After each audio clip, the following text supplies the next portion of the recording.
Tay Marrero deep to receive for Southern Illinois. Feet just in front of the goal line. He'll watch it sail over his head into the end zone, and Southern Illinois will go to work from the 25-yard line. They have more wins against FBS opponents in the last 5 years than anyone else in the FCS. But over the last couple of years, in fact, for the last 37 games, Nick Baker was their starter. Now, it's Hunter Simmons' turn, the junior from Marion High School and Marion, Illinois. We thought it was going to be Hunter Simmons. It's actually DJ Williams from Harvey, Illinois, the Murray State transfer, and is going to get the start to begin things tonight. And he's looking to take a shot down the field and overshoots his intended receiver, trying to get it to Keontez Lewis, the Wisconsin transfer. First thing I see is confidence. He is ready to come out there and compete. 6'3". They're just a short quarterback. But I tell you what, DJ Williams, 6'3", 218 pounds, can run. They're confident in his skill set. DJ Williams was the 2021 Ohio Valley Conference Freshman of the Year. He was injured in 2022 in the opener against Texas Tech. Missed the rest of the season last year. Threw for 1,529 yards and 11 touchdowns. And off. A couple of yards there on second down, bringing up a third down with Sean Lester Jr. on the carry. They believe in running the ball. That's what they want to do. 3 yards in a cloud of dust. If they can close their will on this defense, they can definitely compete at this level.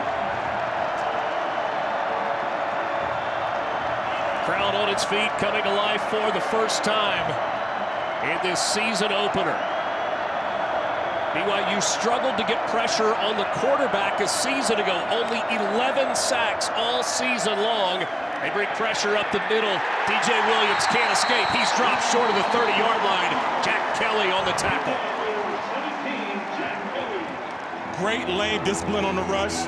They go up, retrace. Once they get right to the level of the quarterback, they retrace, go underneath, and make a play on the quarterback. Williams is a good runner. They have to make sure they contain his running ability. Paul Gielan on to punt for the first time in this ball game. He is from the Netherlands. He was at Jewel College before ending up at Southern Illinois. Back to receive Parker Kingston. Averaged about 11 yards per punt return a season ago. He'll watch this one hit at the 35 and take a BYU bounce. And it's our first chance now to look at the BYU offense. A BYU offense that is being led by Jake Retzloff as the Cougars make their way onto the field. The redshirt junior from Corona, California, 23-2 in 2 years as a junior college quarterback. First at Golden West Community College and then at Riverside Community College. In 2022, 44 touchdown passes and almost 4,600 yards. He was the #1 ranked JUCO quarterback in the country. He's joined in the backfield by Hinckley Ropati, and it's Ropati on the carry. And right out of the gate, Barrett, you see what BYU wants to do. They want to reestablish being a physical football team that runs the ball. And that's all that they talked about, you know, is being a physical football team. In fact, they said this is one of the hardest camps they've had this year. And that offensive line definitely are making it a point to be physical at the point of attack and run the ball consistently. Quiet in the stadium as the BYU offense is at work. This time a toss to Ropati going to the left. He's out close to the 40-yard line, just a gain of a couple. Going to bring up a third down as Desmond Hearns is able to get the tackle. Yeah, they're trying to make sure they get to the outside, so they block down, pull two around. We call it stretch play in the NFL. They want to try to see if they can cut the defense and get on the outside. Pretty good running by the Salukis defense and going and recovering from that cut down from the backside. 3rd down and 5. A year ago, it was an average across the entire season of almost 3rd and 9. Pressure coming up the middle, picked up by the line, pass complete. That's good enough for a first down. Keelan Marion with the catch. The transfer from the University of Connecticut. Gain a 10 on the play. They have to make sure that they consistently stop that 3-man rush. They brought forward with the linebacker. kept a clean pocket for Retzloff. This time it's Retzloff keeping the football. It comes out. Ube Steed came up with the hit. The senior from Philadelphia, a veteran on this team, had 83 tackles a year ago.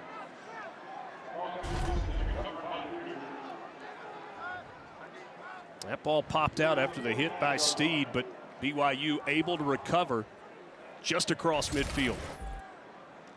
You never found a more confident guy than Retzloff. He is a very confident quarterback. Even with losing 4 games last year, he's been very confident in his camp and ready to go. Jake Retzloff may have to give an extra high five to his center, Connor Pay. He's the one that recovered the fumble around the midfield stripe. Now a whistle.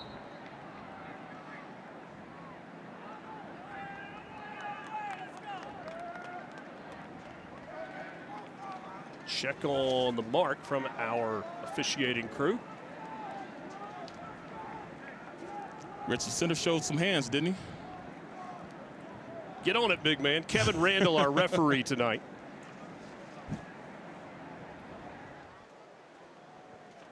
BYU coming off a 5-7 season a year ago in their inaugural year in the Big 12. 2-7 in conference play. They really focused on the last couple of games against Oklahoma State and Oklahoma. An overtime loss to Oklahoma State, a 1-score loss to Oklahoma.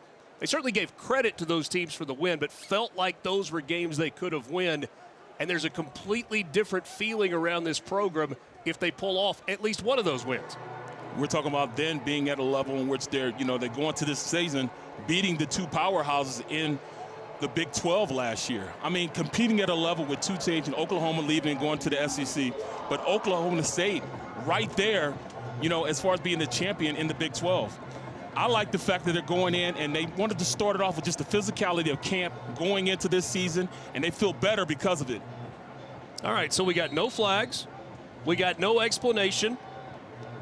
Got a substitution now. And maybe we're ready to play again. Second down and 8 from just across the midfield stripe.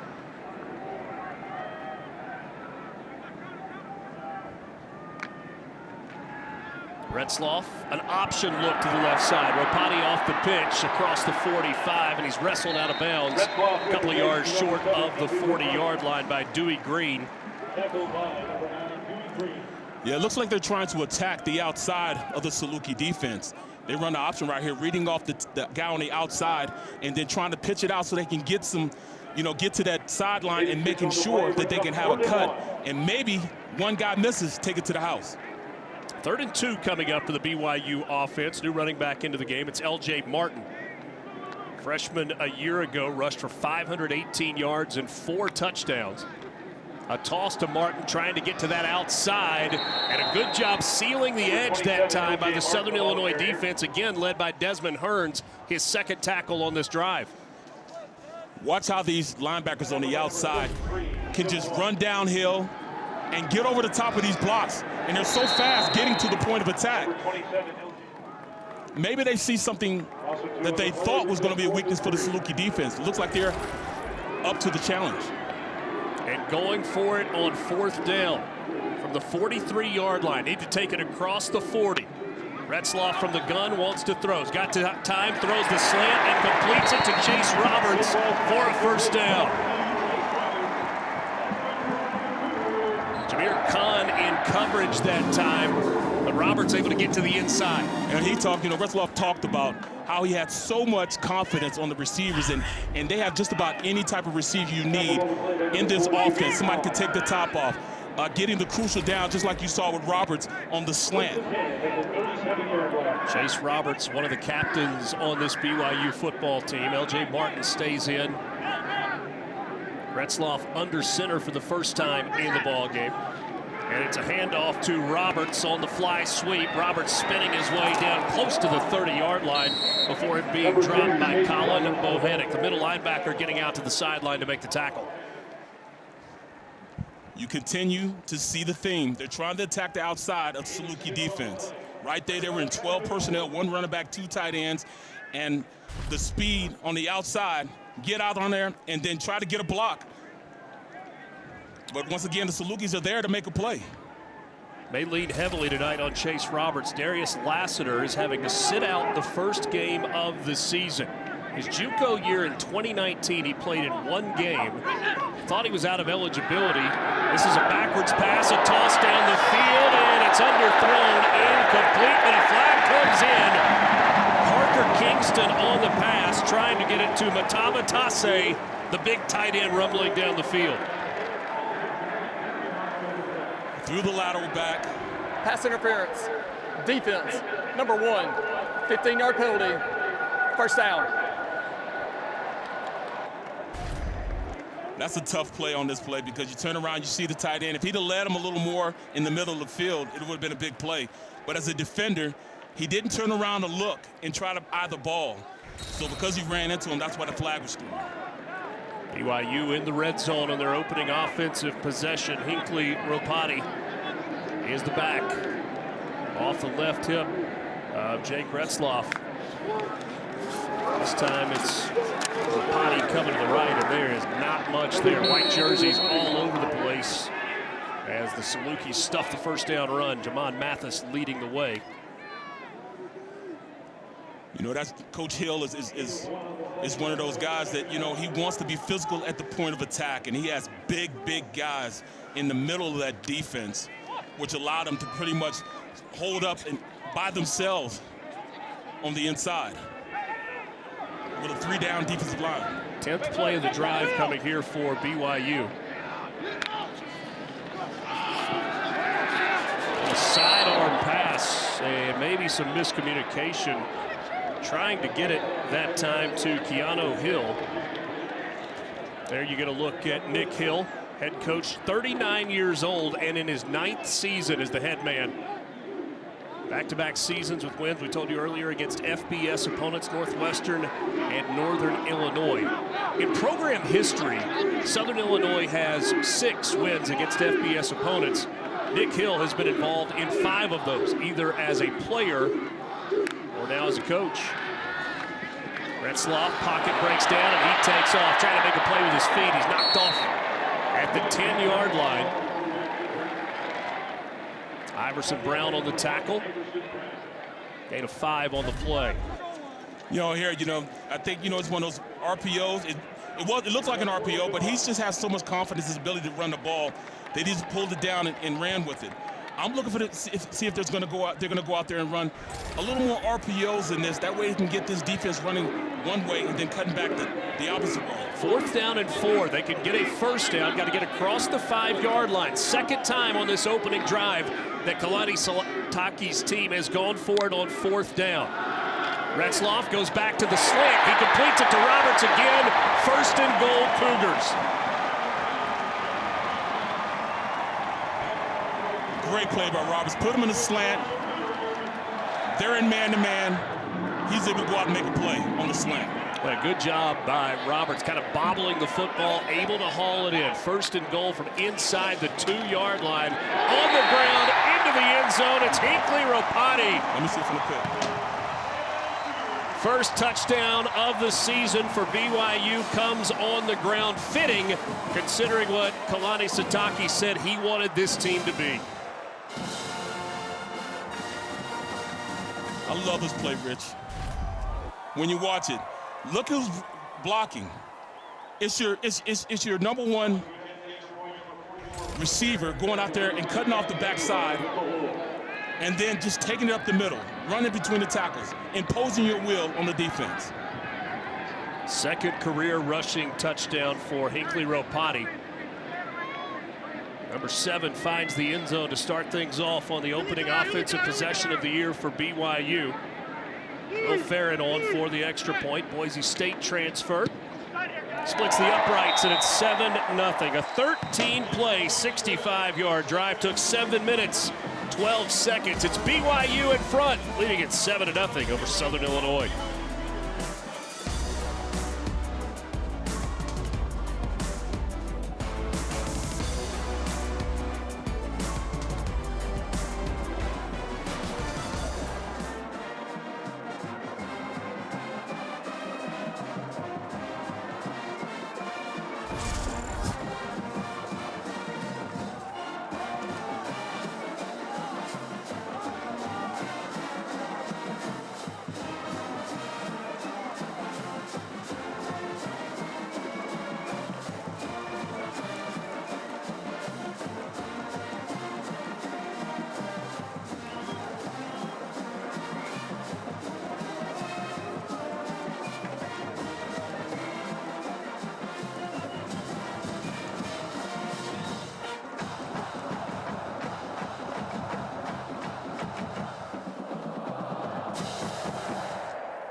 tonight's game sponsor.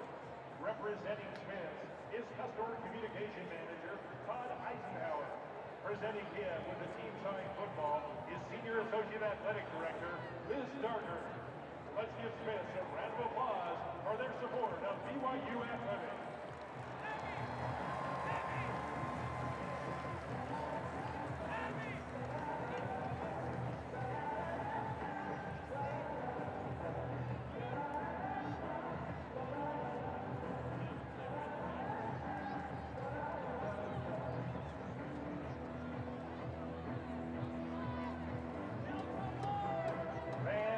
Join us in giving a special welcome to tonight's Sunday point flip kid, Nixon Irene.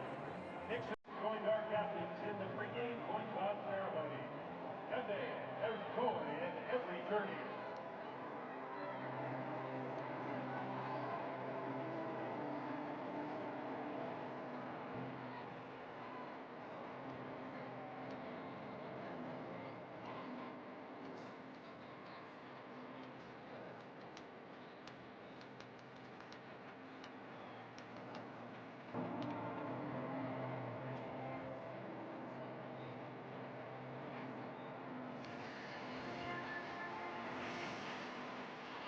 BYU with an opening offensive possession touchdown to go up 7-0. Second career touchdown for Hinkley Ropati.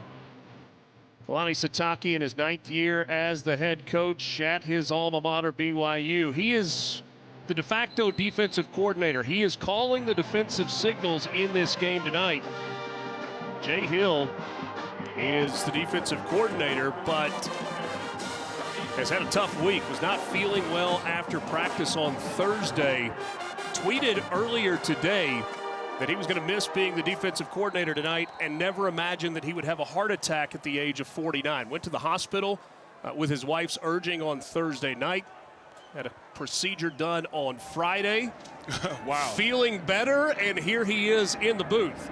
I don't know if that's on doctor's orders, but Right. He is here nonetheless. So the folks at BYU said, it might be less stressful with him sitting in the box listening in than if he was watching at home on his television set. Players were obviously excited to see Jay Hill. Kind of being gentle with him as they came up to hug him and shake his hand before the ball game. It's the life of a coach, man. The coaches just don't get it. He was going to be here regardless. And that just goes to show how much he loves his program, how much he loves his players. There he is in the booth. Tough, hard-nosed guy. We weren't able to interview him, so, Coach. He had a good reason. He had a good excuse for missing it. We forgive him. DJ Williams on the ground to start this drive. That's a good first down gain across the 30-yard line. Good, a lead block there by Abdou Toure. Right tackle getting out front, leading the way for his quarterback. Williams pulled it down and finds some space. Look at him run all the way out to midfield before being wrestled down by Jacob Robinson. Gain of 19 on the carry there for DJ Williams. No, he reads it. It wasn't open and decides to run with it.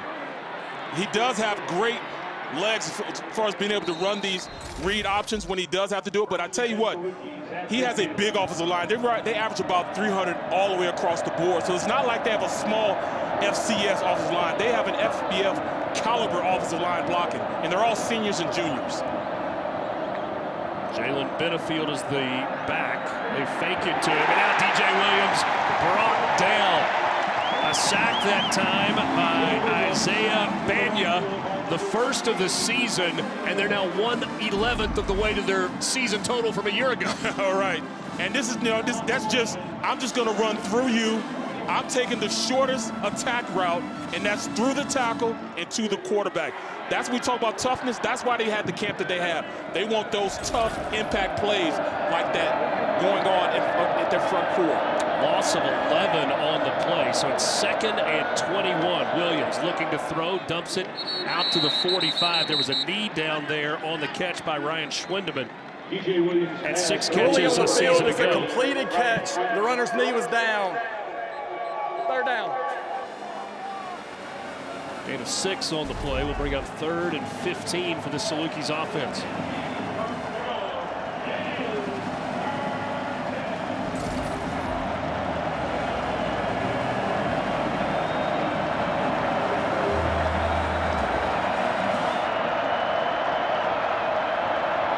Third and 15. Quick pass out to the far side. That's Vincent Davis the third, and he is brought down immediately by Isaiah Glasker. Anytime you run man-to-man, you got to make the tackle. That just goes to show he makes the tackles. If he doesn't, there's nobody there. Ooh, one arm tackle. It would have been a hefty yard, about 20 yards on the play. Comes up, makes the play with one arm. Parker Kingston with his feet set at the 15-yard line, awaiting this punt from Paul Geelan.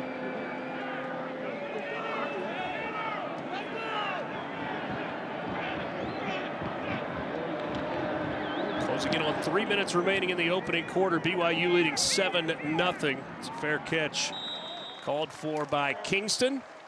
And BYU will start its second drive from deep in its own territory. A 43-yard punt with no return. Think Isaiah Glasker's fired up?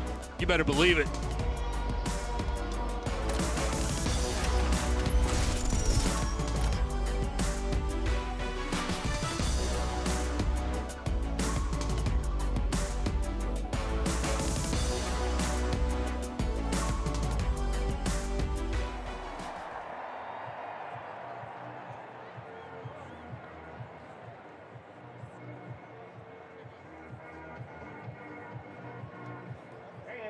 Time to show the upper bowl some love with the football slingshot, powered by NutriCon. Hey fans, get on your feet, Griffey South, finish in for a pass from BYU football.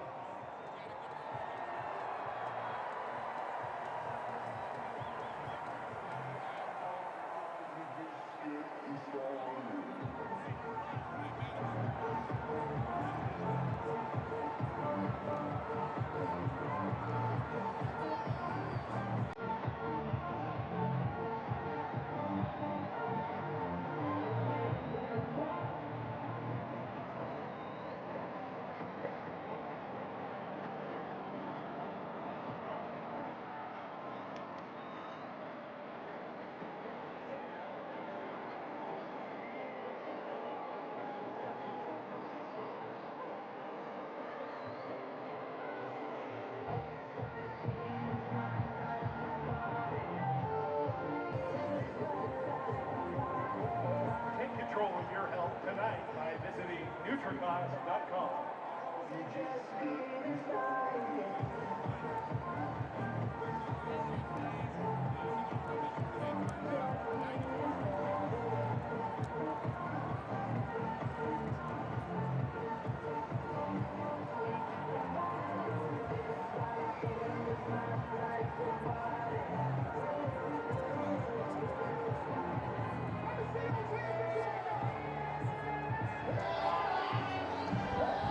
BYU leading 7-0 with 3:17 remaining in the opening quarter from Lavelle Edwards Stadium in Provo, Utah. 2 for 2 on 4th downs on their opening drive. Both times one on the slant to Chase Roberts.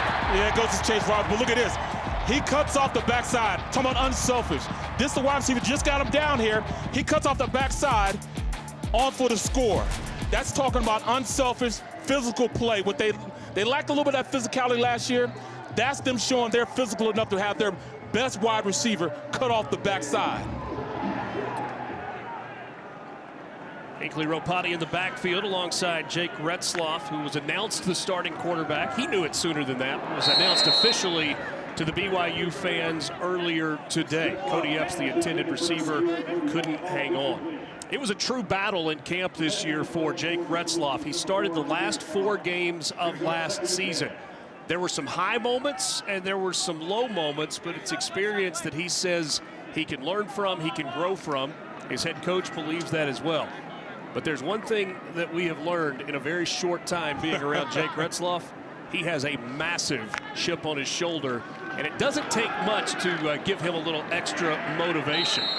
He lives off that, you know. I mean, and it comes from a product from having two parents that are coaches. Both his mother and his father are coaches. And then when you look at it, you get that feistiness actually from his mother, who's a tennis coach. She's the one who definitely, definitely runs things. Mom and Dad in the house, Steve and Max Retzloff, junior college tennis coach, junior college football coach in Southern California. Retzloff unloads. That one's complete. Again, Chase Roberts. He has been the favorite target so far, out across the 40 and dropped at the 43-yard line. He knows exactly where he's supposed to be on this play. He sits down in between the safety and the corner. Great job. Finds a place in the middle of the zone. And then is run after the catch. Had a great camp this year, but they rely on him to do a lot. Gain of 24 on the play. Retzloff 4 of 6 to start this game throwing the football. You go back to those junior college numbers and saw that he threw for almost 4,600 yards in 2022. He uncorks a deep one here, trying to get JoJo Phillips. How about a big touchdown for BYU?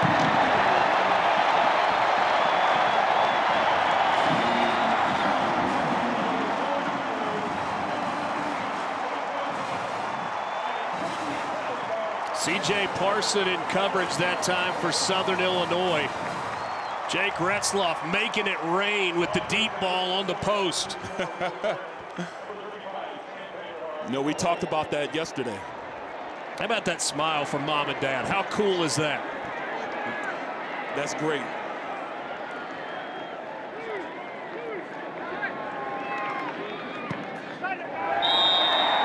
Extra point is good, and BYU off to a fast start. A 14-0 lead for the Cougars. Retzloff 5 of 7 for 105 yards and a touchdown. And he said that. Anytime I need to go ahead and throw it down the field, I just throw it up to J.J. Phillips. Just throw it up there to him, he'll run underneath it. Talking about happy parents. Max and Steve, plenty to cheer about early. Their son playing well.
Those phones, scan that QR code, and get ready to play BYU Quarterback Challenge, brought to you by Pivot.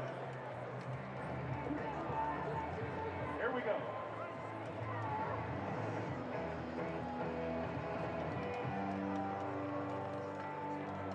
I said, are you gonna be my girl?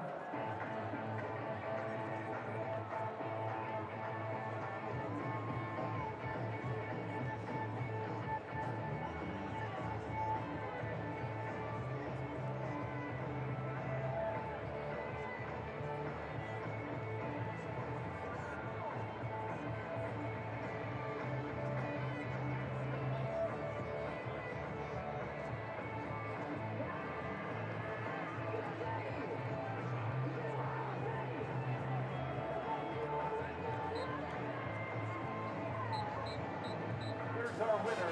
Thanks for playing Quarterback Challenge presented by Pivot. BYU game only gets better when you're not wondering if everything's okay at home. Learn more about how to use smart home user models at Pivot.com.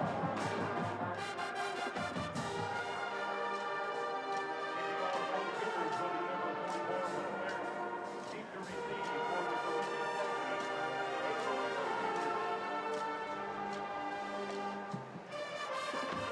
BYU in front by a couple of scores. Jake Retzloff plenty to smile about on the sidelines. You know, they added iPads this year so you can watch real-time video when you get to the sidelines.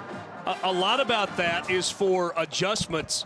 But you know what? If you throw a 57-yard touchdown pass, you get to come home and watch your own highlights also. Right. It's immediate. And then he saw mom and dad on the screen. Touchback in Southern Illinois. They'll start things from the 25-yard line. You know, he doesn't lack confidence. You can definitely understand that. SIU moved the ball a little bit on their second offensive possession. DJ Williams making a couple of plays with his feet. He's a transfer from Murray State. For over 1,500 yards with 11 touchdowns a year ago. Personal foul, unnecessary roughness, receiving team number 21. Penalties half the distance to the goal. It'll be first down. We're talking about tennis, we would call that an unforced error. Yeah, you can't inflict your own, you know, shots on yourself. You got to make sure you play disciplined football. And, you know, we know Coach Hill doesn't tolerate that, and he's definitely has something to say to somebody. They're on the far right side. Even like a bowling ball on the play.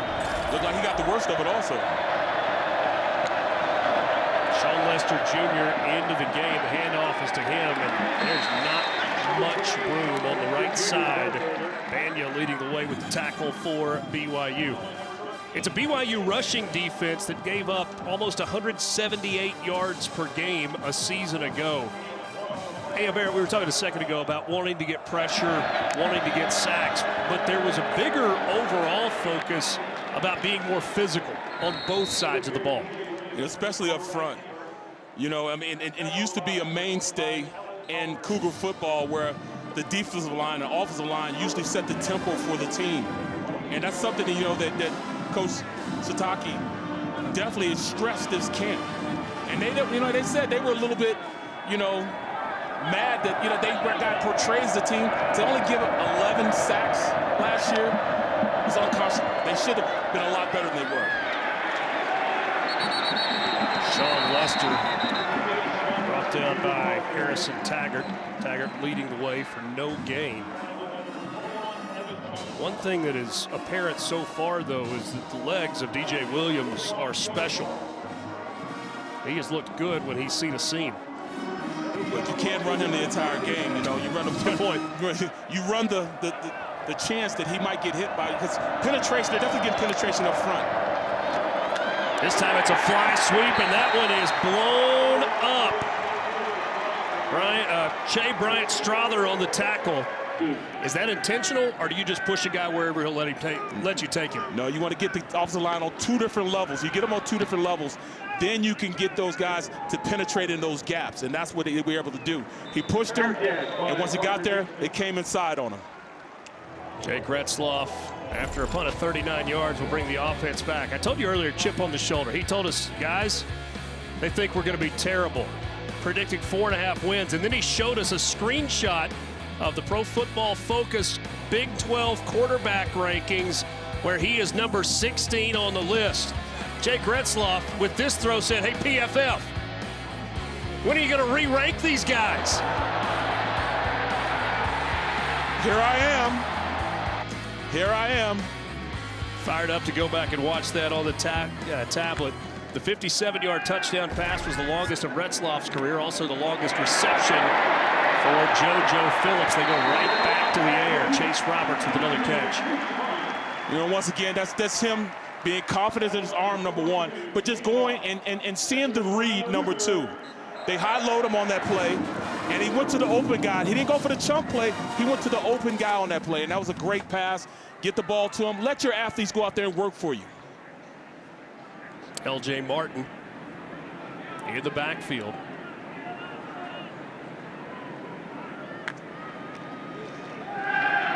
Play action. Retzloff to the sideline. The hats come in, and so does a flag. The hat would likely indicate that Cody Epps had gone out of bounds and then came back in. Question is, was he forced out of bounds? And then we'll check on the marker as well. Yeah, if he was forced out of bounds, then he has a legitimate shot. But if he's forced out, as long as he immediately makes an attempt to get back in bounds. Illegal touching. Offense. Number 0 went out of bounds on his own and was the first to touch the pass. The penalties lost a down at the previous spot. Second down. There you go. Good explanation.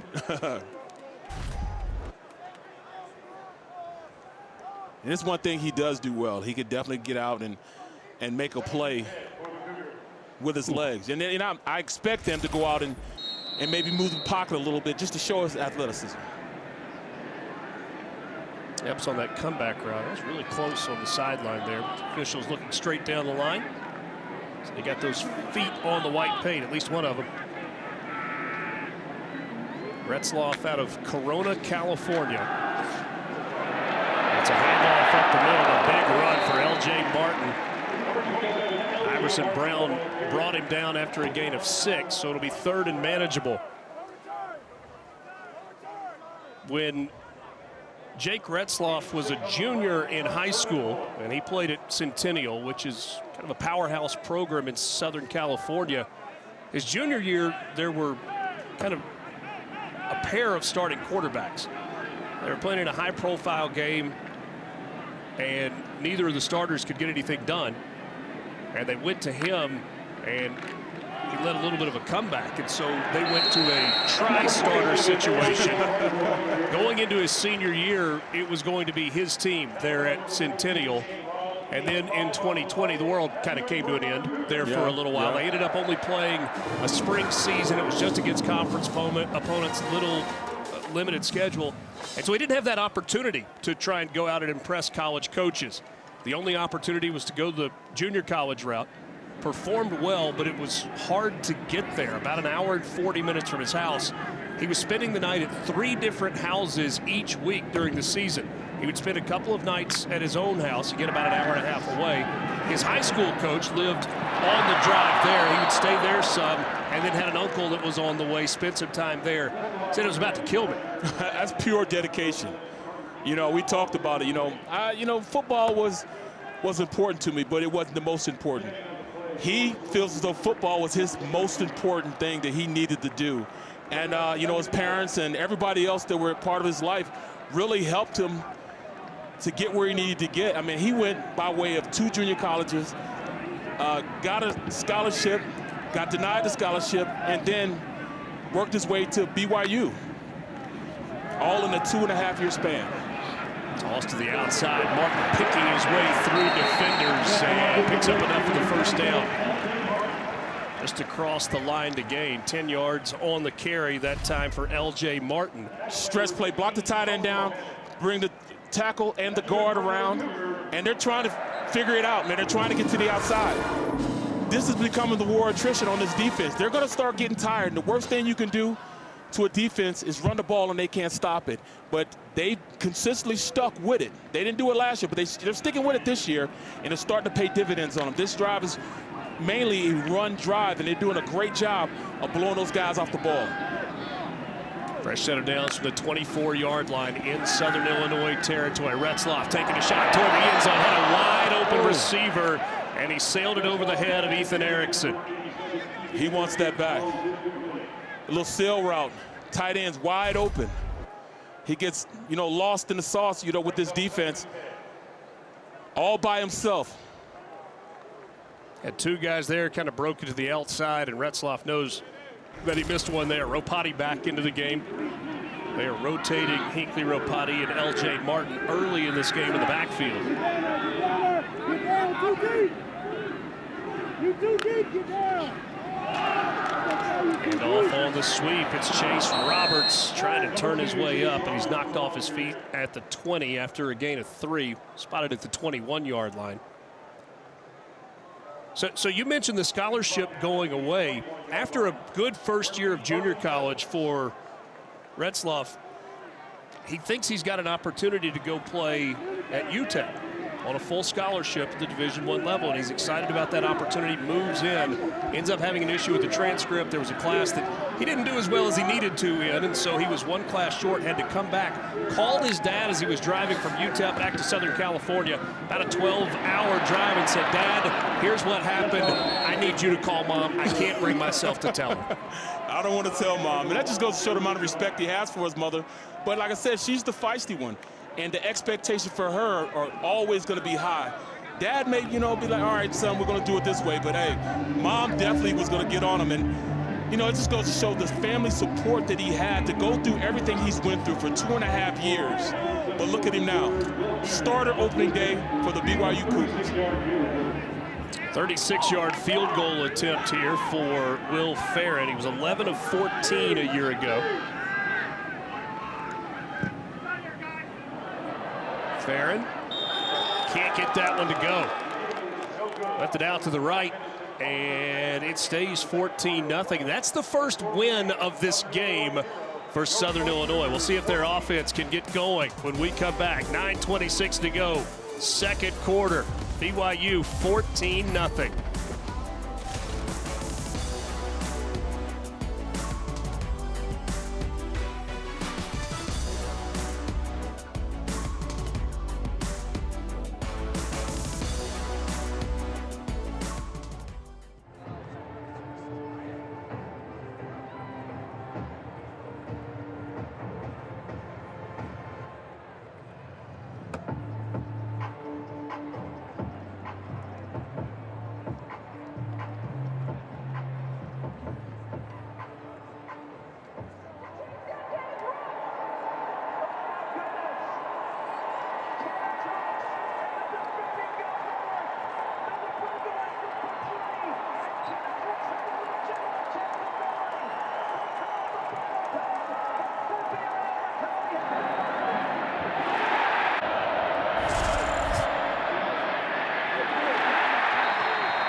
to BYU's own 2024 Olympian.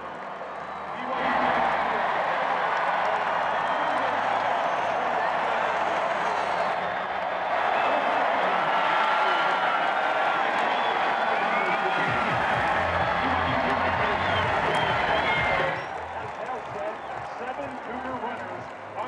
Competition.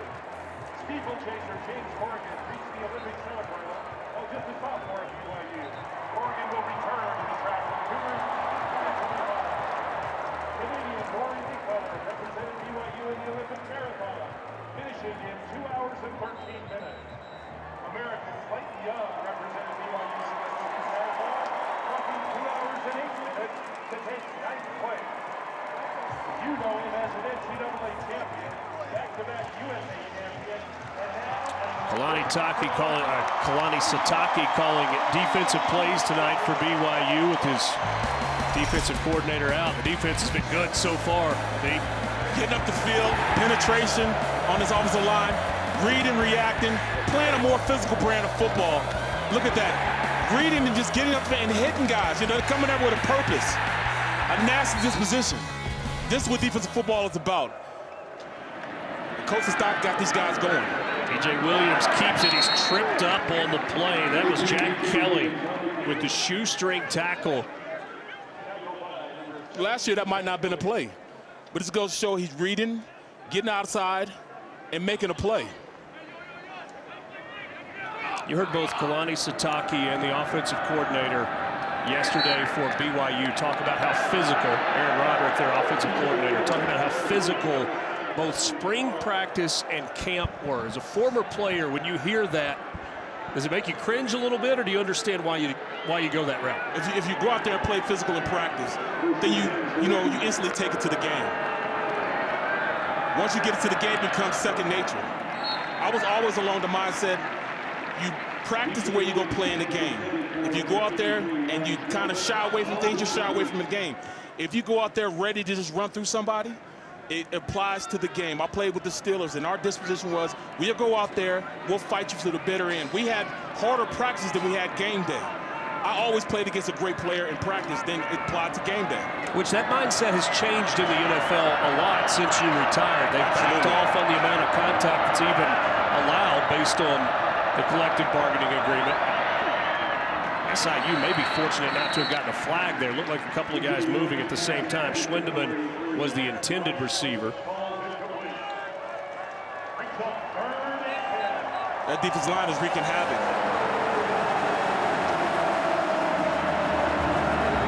3-4 fresh bodies coming in for BYU on this third down play, 3rd and 10. We'll see if they dial the pressure up.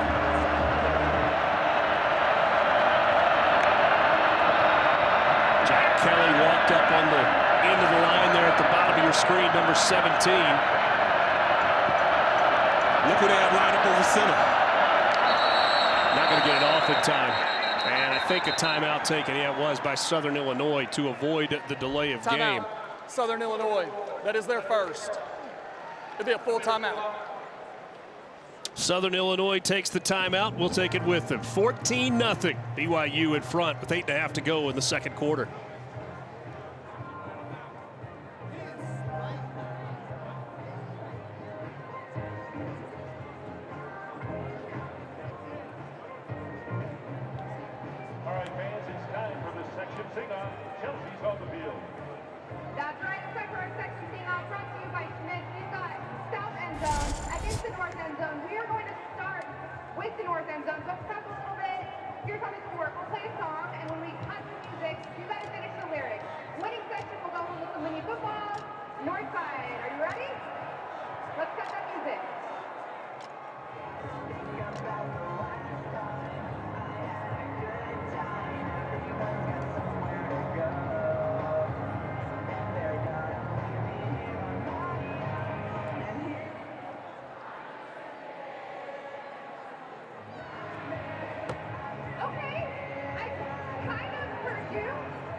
$14-0 BYU leading it over Southern Illinois. I think it's fair to say that the leader, certainly one of the captains on this defense, is Tyler Batty. We had a chance to visit with him. He does not have a stat so far in this game. No tackles, no hurries, no sacks. But, Barrett, you pointed out during the break, he is wreaking havoc. He is going out there and taking names. They put him right now lining up over that center. And the center can't snap and block at the same time, which is freeing up the guys on the outside to go make plays. And he's meeting them there a little bit afterwards. That's Batty in a 4-point stance directly over the head of the center. Driving the pocket back. This is complete. No, dropped at the 35-yard line. Would have been a chance for a first down. He's going to take a little run after the catch there by Jalen Benefield, but he couldn't hold on. You know, that's 2 pass plays that they dropped in a row in which, you know, Williams has gotten the ball to his receiver. They've got to do their part. They've got to make the play. He's getting it into the hands of the guys that need to make plays. They've got to do their part of the deal. 4th punt of the night for Paul Geelan for Southern Illinois. He's averaging 40 yards per kick, his long 43. Once again, Parker Kingston back to receive for BYU. Boy, Driving spiral this time. Kingston backpedals all the way to the 15, has trouble hauling it in. Now he's got to try and get away from some white jerseys and make something happen. Scrambles his way back to about the 11, maybe the 12-yard line. What a punt. 66 yards on the punt. Well, we see a star here. I mean, he out-kicked the coverage, but, you know, you got to make that play. At least he was able to get it and at least get up the field a little bit. It wasn't a complete loss.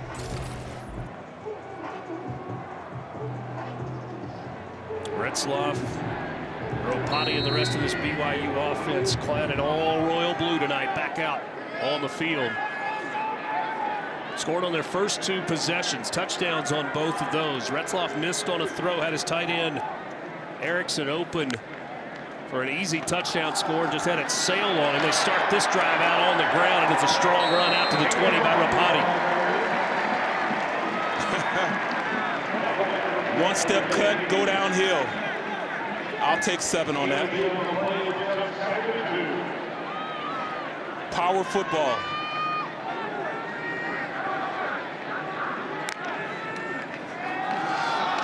Back to the ground. Ropati picks his way out near the 25-yard line for a first down. Richard, they're just playing hard-nosed football, zone play. Hand it to the running back, one-step cut, get up the field. They're bringing the tight end back to cut off the back and just running in between the tackles. This is where, you know, it's getting tough on this Saluki defensive line. 185 yards of offense for BYU so far tonight, with 7:14 to go in this opening half. Play action this time. Retzloff with time. Unloads it down the field, trying to get it to Cody Epps. Couldn't catch up with him. Epps repped at Modern Day. He was the first freshman with back-to-back 100 receiving yards at BYU. Did it back in 2022. Had 100 yards receiving against Notre Dame. Went for 125 against Arkansas. Wow. Retzloff described Epps as a catch-and-run guy. Said if I can get it to him, he can really make things happen with his legs. Short gain here on second down. Dewey Green with the tackle, bringing Ropati down. Power football. And this is going to make the Saluki defense make a decision. Do they continue to keep a three-line defensive line? 3 guys on the defensive line. Right now they're playing with 4 linebackers. But there is so much movement getting pushed back by the offensive line that you may have to bring somebody else in there, another defender in there to stop it. But then that hurts you as far as going over the top with the receivers and tight ends. Dewey Green coming off the field. He was on the tackle there, but he looked like a little gimpy coming off.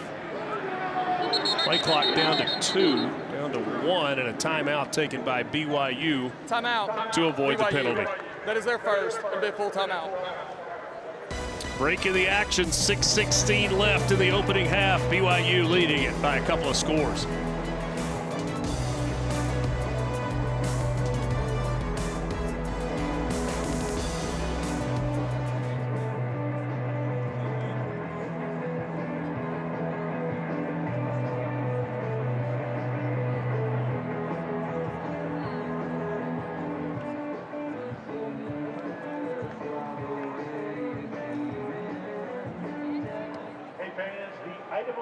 Is this exclusive BYU snapback hat on sale for $19.99, available now through Friday, September 6th.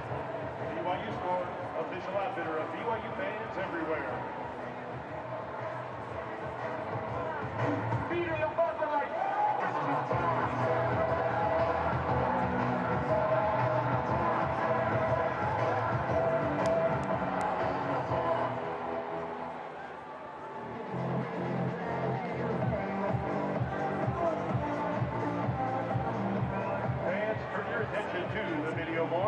For the BYU Store, best seats in the house. Today we're recognizing 2 lucky winners who got 50-yard line seats courtesy of the BYU Store. Make sure to follow the BYU Store and BYU football for your chance to win next game. BYU Store, official outfitter of BYU Athletics.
Third down coming up for the BYU offense, 3rd and 6 with 6:16 to go in the second quarter here in Provo. What do you want to see here from the offense here for BYU on 3rd down? They're going to run the ball, man. I just got a sense that they're going to run the ball. They have so confidence in those front guys. You want to bet? Pushing back, man. You know what?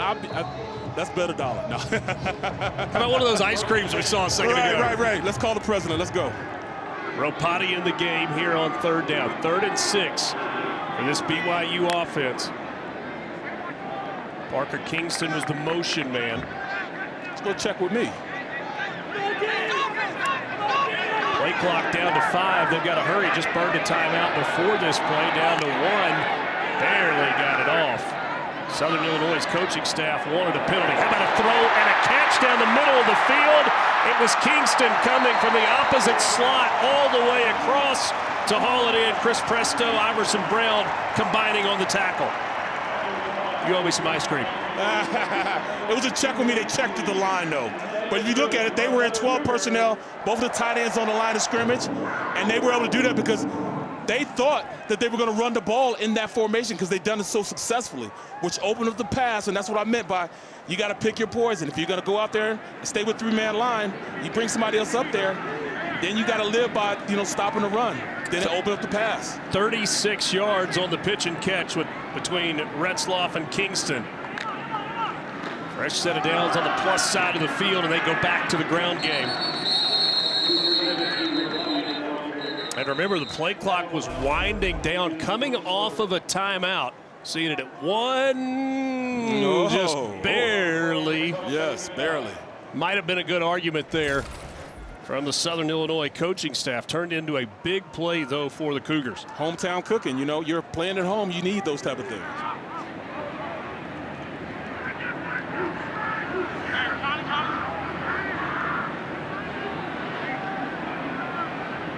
Gain of just a yard there by Ropati. 2nd and 9.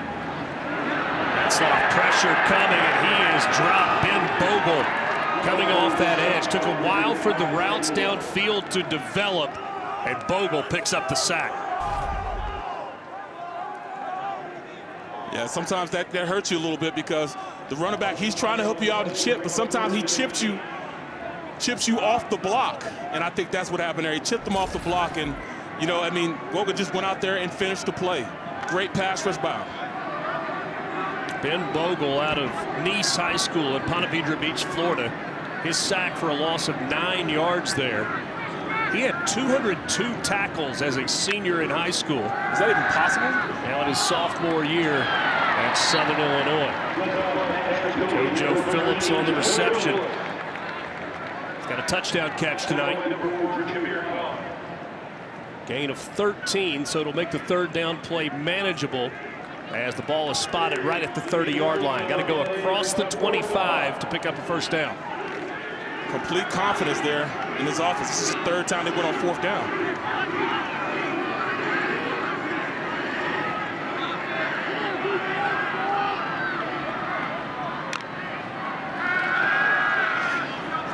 Retzloff on the sprint out, throws back across his body, incomplete.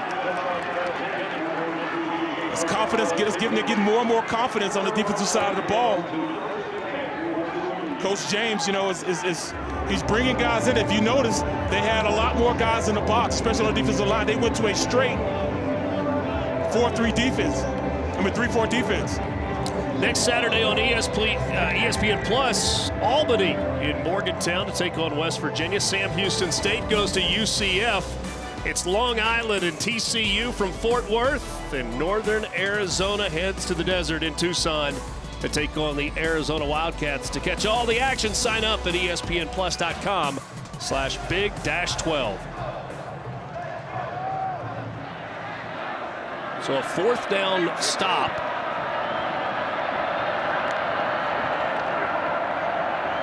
And you're right, maybe some more confidence for the SIU defense. That pass intended for Vincent Davis. Still getting pressure on them up front, you know, and there's been a long line of defensive linemen. You know, I played with a bunch of them. My last stop with the Steelers, I played with Brett Kiesel and Chris Hokie. Those were my guys. Won a Super Bowl with those guys.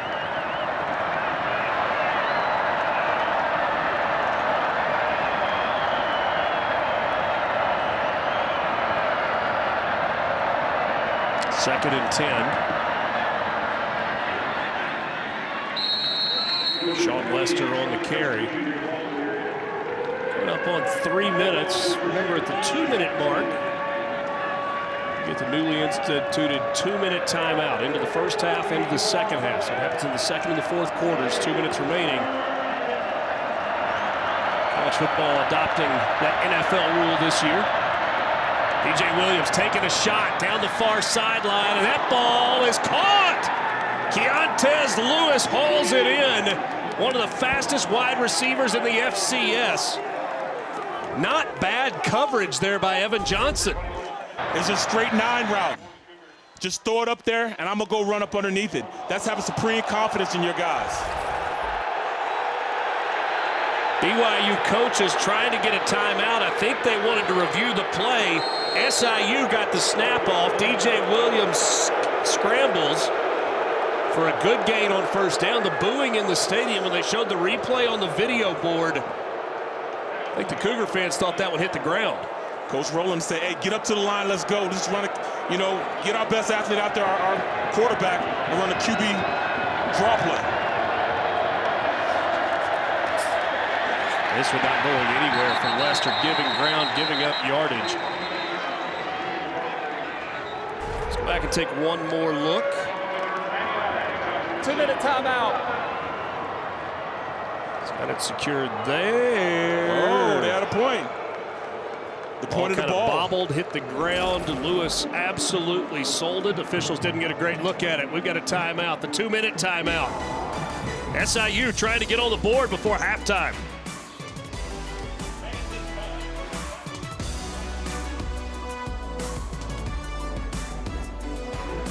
Clock operator, would you please put the game clock at 2 minutes? Thank you.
5 yards to go.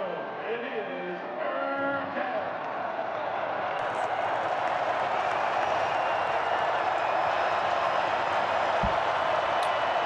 14-0 BYU leading. 3rd down for Southern Illinois. You're getting one more look there at that catch that fans and coaches from BYU wanted overturned. DJ Williams hit as he throws, but he completes it down to the 15-yard line. That was Nahshon Hezekiah. Hezzy, they call him, with the catch for a 1st down. I'll tell you what, the offensive coordinator saw what happened on this play. They might go back to it, but I'll tell you what, there was a wide open receiver that got crossed up in a bunch, wide open on this play. Hezekiah, big target at 6'2", 210. Wrestled down at the end there by Ethan Slade. In the teeth of the defense. Ball at the 10-yard line. 1st down, goal to go for Southern Illinois.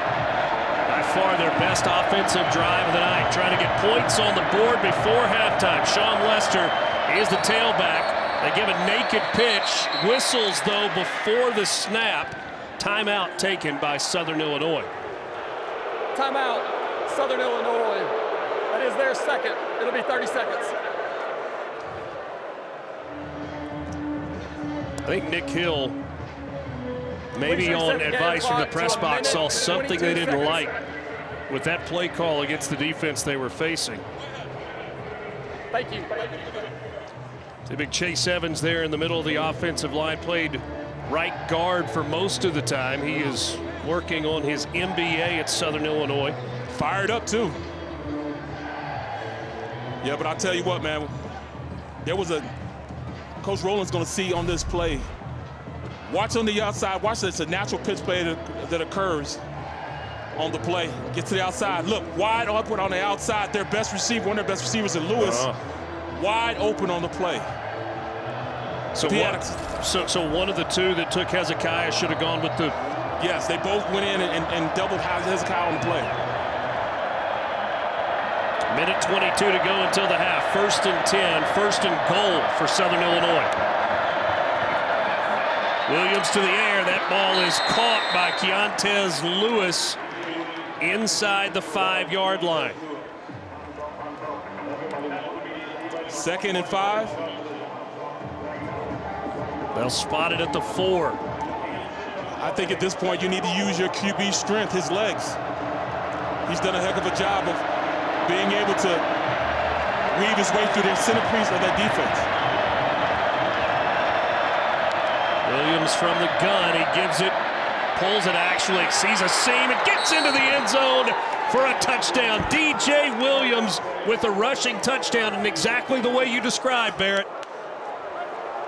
I love the fact that they're using his strength, his legs, him being an athlete. He showcased his arms for the majority of his drive, but now go to his legs. It's a tight game now. They're only up by 7 going into halftime. Jack Kelly had a chance, but that cutback was too sharp by DJ Williams. 7th career rushing touchdown for the quarterback who we didn't know was going to start when this game began. Extra point try hits the upright, no good. Paul Geelan, who punts, is the place kicker and the kickoff man. Unable to convert on the extra point. Down by 8 now. We get a touchdown from DJ Williams, and then we get a doink. Watch how they went and closed on the running back because they've been successful with the run, which allows Williams to go out there and really make and influence that defense to the outside and then cut back to the inside. 46 seconds until the half. Confidence. BYU 2 timeouts remaining. Will be interesting to see how they play this, as they will also get the ball to start the 2nd half. Deep ball's been good to the Cougars tonight. Yes, it has. It was an 8-play, 70-yard drive, took 2:43 off the clock for the first score of the night for the Salukis. Rich, what they've been doing, they've been keeping a lot of extra blockers in. They're keeping tight ends and running backs in, which has given Rexloff some time to get the ball down the field. You give him protection, he showed his arm can push the ball deep. So Geelan back out to kick off. Keelan Marion sees that one sail over his head, so BYU will be at the 25-yard line with 46 seconds on the clock and 2 timeouts in their pocket.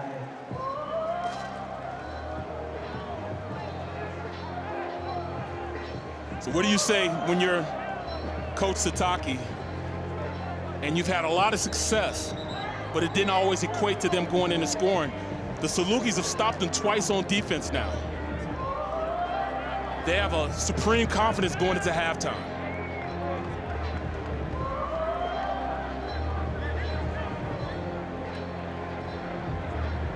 So do you run it on first down, and then if you get something positive, decide to go hurry up? I like your way of thinking. Hinkley Ropati in the backfield. Looks like they want to throw on first down. Retzloff scrambles. He may take off and run. He does. And stumbles just shy of the yard to gain out at the 34-yard line. C.J. Parson with an important open field tackle there. Stopping the touchdown. The first down. Clock running. Down to 20 seconds. Retzloff forces one out to midfield, and it's incomplete. That one was behind Keelan Marion. Clock stops with 17 seconds until the half. And that just goes to show you how important that stop was, that the defender had before on second down, because if they would have got a first down, the clock would have stopped to move the chains. But since they stopped them, and now it's 3rd and 1, and now you got to stop them and keep them from going over the top. 3rd down and a yard. Ropati in the backfield with Retzloff.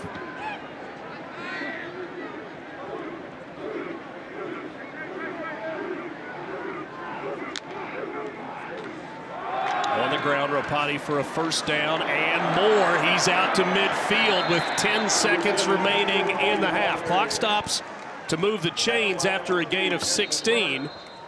And BYU will take its second timeout. Timeout, BYU. That is their second. Be 30 seconds.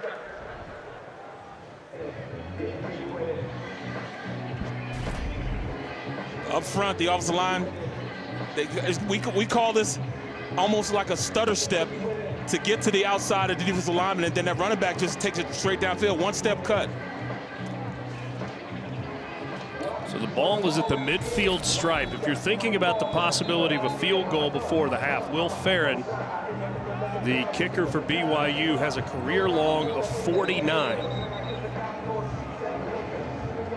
So you're talking getting to the 28, 29-yard line. Only 10 seconds, that's going to be tough. Actually, that's to about the 32-yard line for a 49-yard try.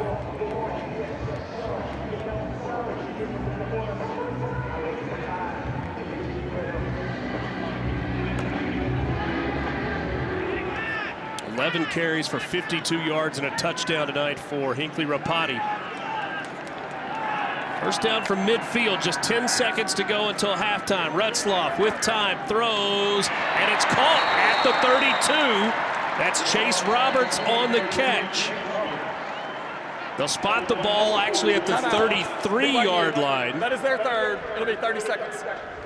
And they'll give Will Farron an opportunity to set a new career high. Now changing the spot, actually moving it up to the 32. He's getting protection, and in that protection, he's looking down the field, and I mean, he drills it to Roberts.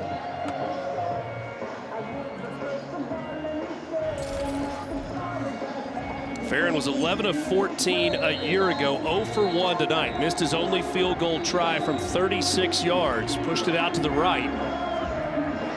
This one is going to be set in the middle of the field. Southern Illinois does have a timeout left, should they choose to use it.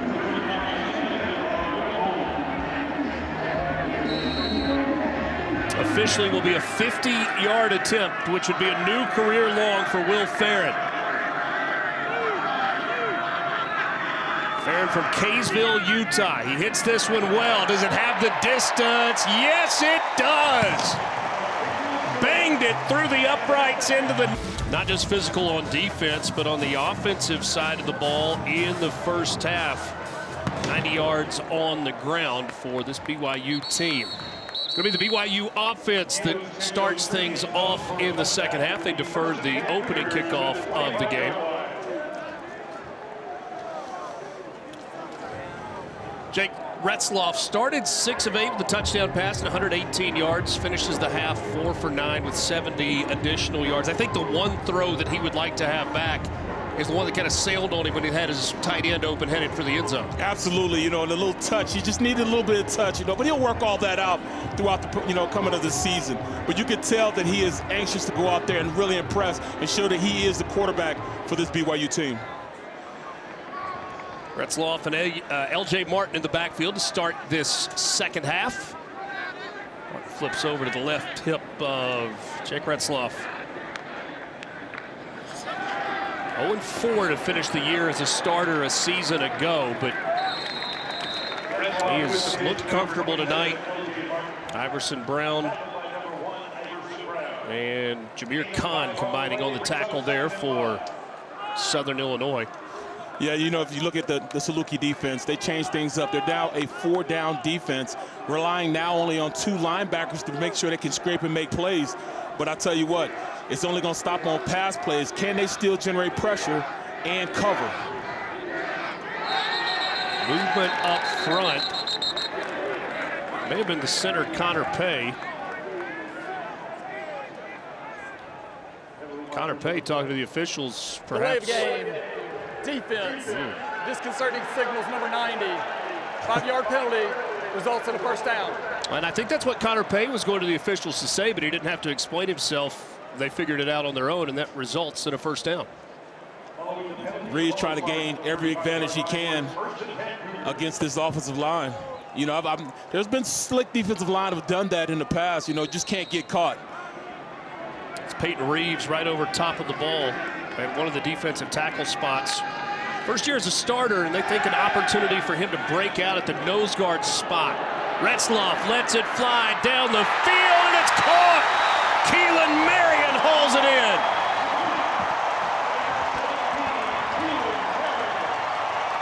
Straight speed. Sometimes, like I said, you bring down 4 defensive linemen. That means you're going to have 1 less in coverage. And they took advantage of him. Ran a 9 route, ran right past the corner and the safety, and even the ball got there before the backside safety could get there. A 52-yard pass play. They go right back to the air, getting this one out to Cody Epps. Desmond Hearns on the tackle. Going back to this one, big play to start the second half. Gave him a little time to get it, and Retzloff is definitely a guy that can push the ball down the field if you give him the opportunity and time to do it. From the boom, 1-step cut, outruns the secondary over the top for chunk yardage. Keelan Marion says he's the best basketball player on this BYU team. Sure, Kalani Sitake happy to have him on the football field right now. Quick toss to Martin going out to the right.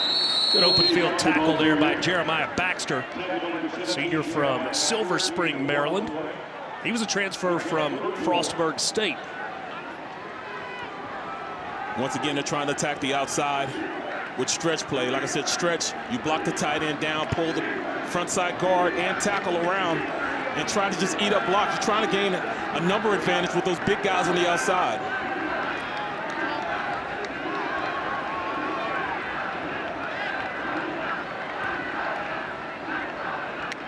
Retzloff now with 245 passing yards. That's a new career high, but the mesh point was no good on that play.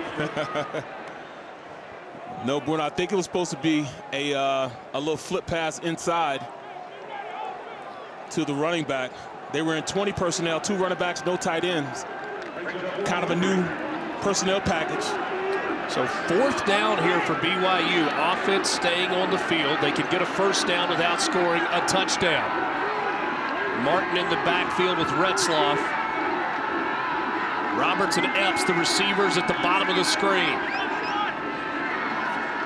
Ethan Erickson, the tight end, lined up just off the left side.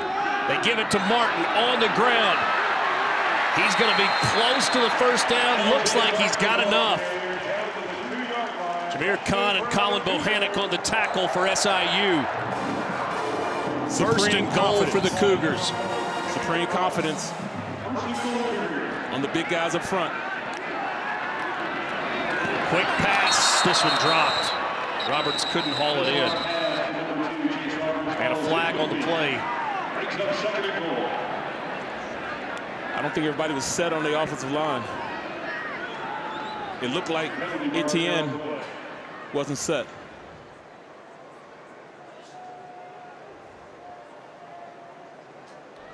Illegal shift, offense, number 87. 5-yard penalty, first down. So that's Erickson, who was lined up in kind of an H-back spot. Mm-hmm.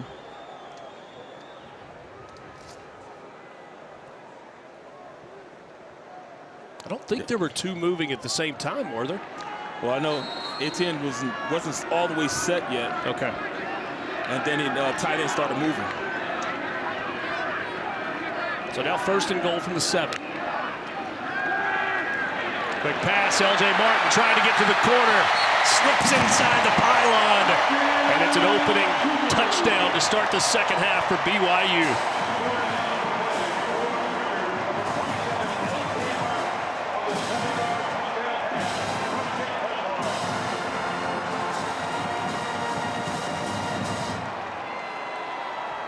Second touchdown pass of the game for Jake Retzlaff. This is great.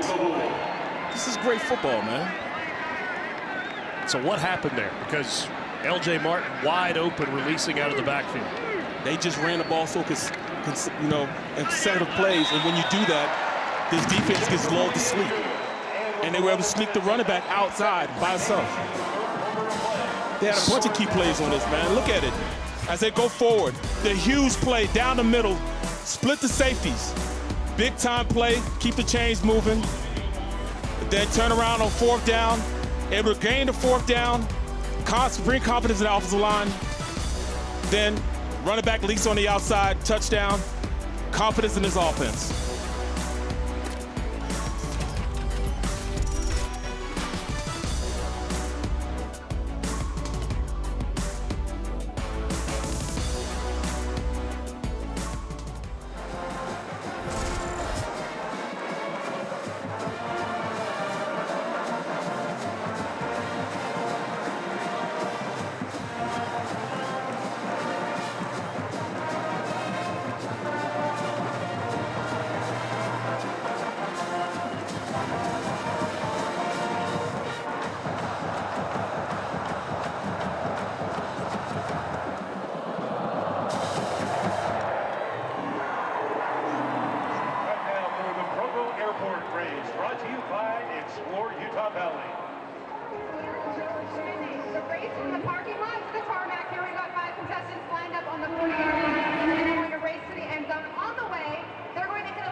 Service from 20 destinations across the country and touchdown just minutes from campus at Provo's new airport terminal.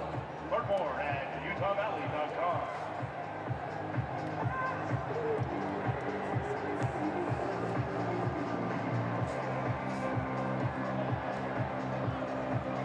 Sign up your young Cougar fans for the Ultimate Cougs Fan Club, Junior Cougs. Starting at $35, benefits include Cup Kit with exclusive gear, exclusive events with Cosmo, and a monthly newsletter. Sign-ups close soon. Scan the QR code right now to join.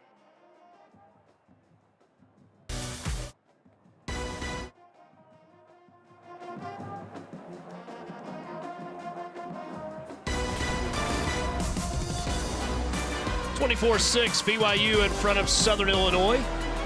Not quite 4 minutes into the third quarter. BYU adding to the lead with a touchdown pass to L.J. Martin. So Will Farron out for the kickoff. Touchdown reception for Martin was his second career touchdown catch. Tay Marrero Jr. out of Louisville, Kentucky, a transfer from Charleston, back to receive this kick. A backpedal into the end zone and wisely takes a knee. Ball will come out to the 25-yard line. At halftime, coming out of the locker room, got a chance to ask Nick Hill about DJ Williams. Yeah, I like where DJ's at. We took care of the football. Obviously, he can run the ball. We've seen that, and we got to rely on that. But he settled in, hit the big one to Kalu. We came here to play 4 quarters, so we made him earn it on one drive, 2 fourth-down conversions. We gave up an explosive play. I felt like in that second quarter we settled down, and it's going to be 4 quarters, so we're going to come out here and compete. Thanks a lot, Coach. All right, I appreciate it. Talked about the last 5 years. Most wins against FBS opponents belong to this SIU team. DJ Williams running an option. He gets out into the open field and makes another play with his legs. Finally brought down by Micah Harper. They got something special here, you know, get the off defense running one way, and he has enough speed, get out there and make some plays. Takes DJ Williams up to 53 yards, actually 53 yards rushing. That one's incomplete. Should have been intercepted by Harrison Taggart. Right, look at it. He gets hit while he's throwing the ball. He might have been targeted the tight end or the receiver underneath. He was trying to get it to Vincent Davis. Davis may have tipped that ball, making it a little harder for Taggart to haul it in. 2nd and 10 for Southern Illinois' offense. Whistle before the snap. Looked like Chase Evans, the center, may have moved. False start. Offense, number 62. 5-yard penalty, 2nd down. It's twice today. You got to take care of the intangibles.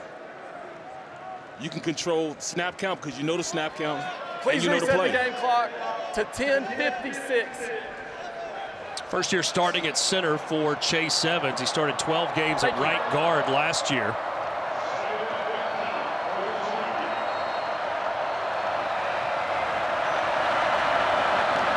Good visit with Chase Evans earlier in the week.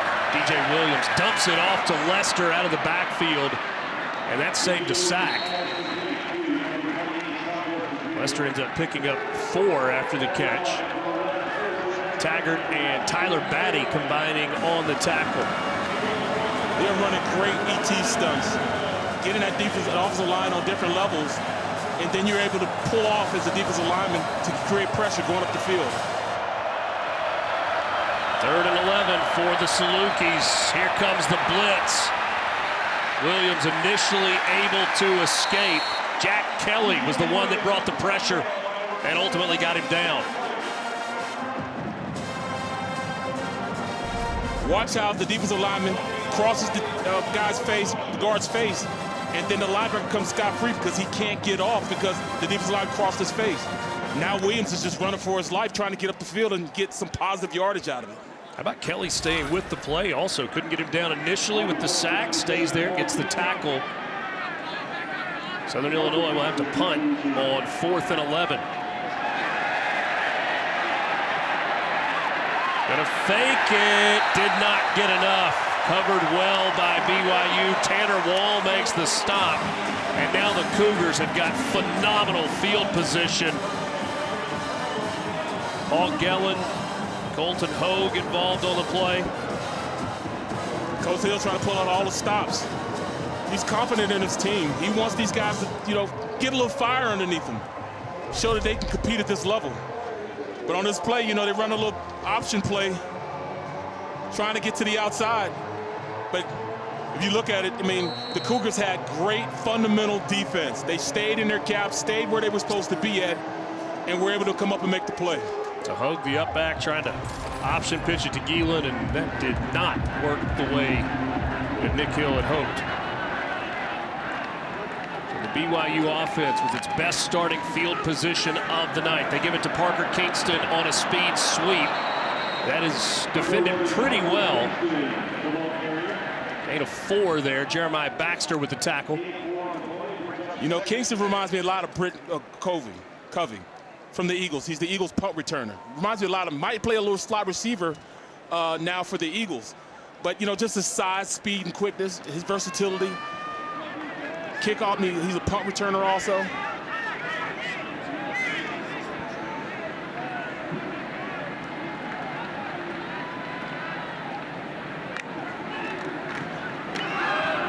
Martin on the carry, trying to find some space, and there's just not much there. Shug Walker leading the way for the Salukis defense. It's an SIU defense that last year gave up only 16 points per game. They're hard-nosed. FCS conference, they'll do very, very well. In fact, they'll be one of the top guys in their conference competing for that championship. Salukis hosted an FCS playoff game last year, beat Nichols 35-0, and then lost to Idaho. Pushing and shoving down the field, and a flag comes in. Sebastian Vargas in coverage that time. The pass was intended for JoJo Phillips. Gonna get the PI call. Pass interference. Defense, number 13. 15-yard penalty. First down. Tough being out there on an island, especially with the speed you have out there at the receiver position. Bang, bang play. You just got to get your hips around. Phillips is a fast player. You got to respect that speed. Jake Retzloff talking about the expectations for this team. He said nobody's got them except us. He said 4.5. That's the win total projection for us. That's ridiculous. As he fires over the middle, another touchdown pass. Matava Tase hauls it in for 6 more. Great touch play.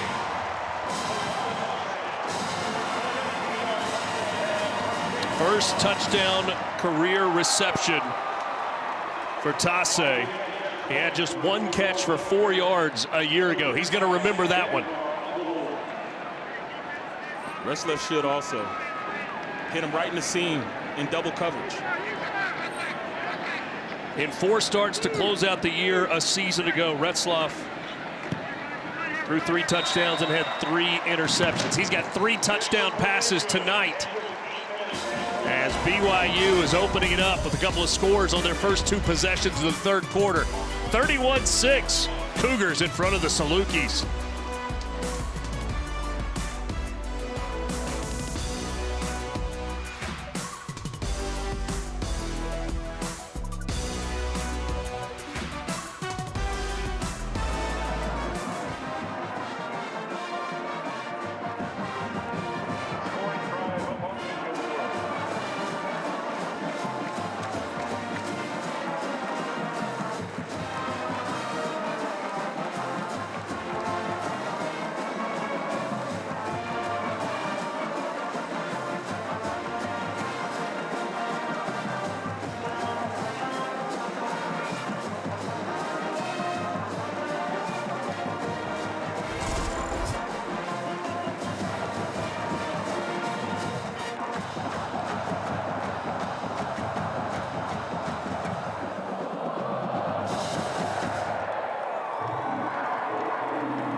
Presented by BYU Creamery.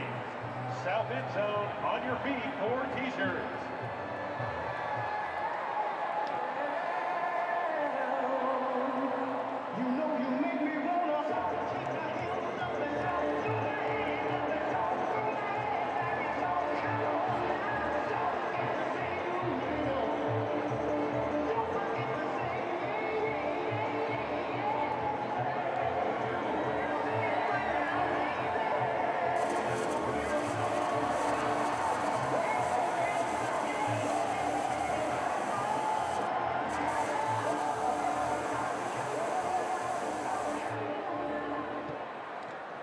BYU Creamery, serving sweet memories.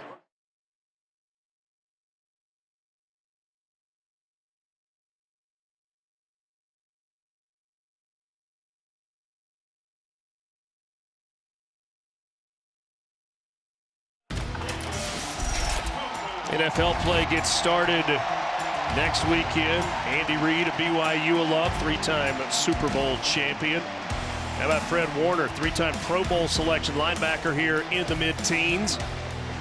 Puka Nacua set an NFL rookie record with 1,486 receiving yards last year. And then there's Zach Wilson, now with the Denver Broncos, 18, 19, and 20.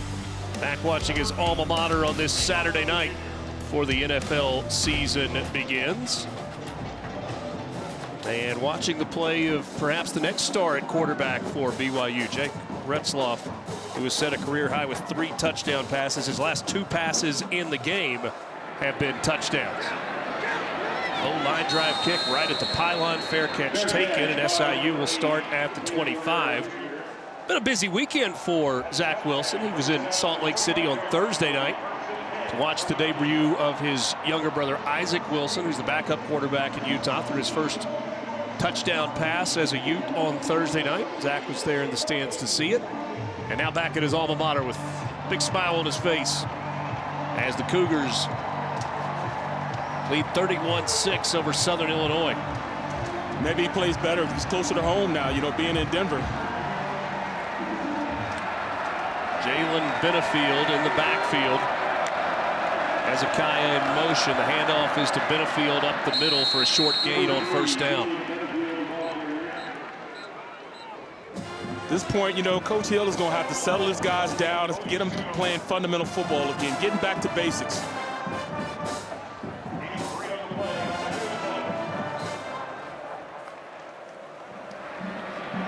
First ever meeting between these two teams. It's the 3rd time ever that Southern Illinois has played a game in the state of Utah. They won their first 2, beat Southern Utah in 2007.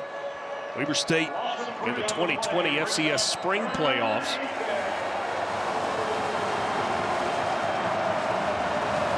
Yeah, I didn't quite understand that play. You know, they had the 2 blocking tight ends out in the slot and wide and try to run it inside.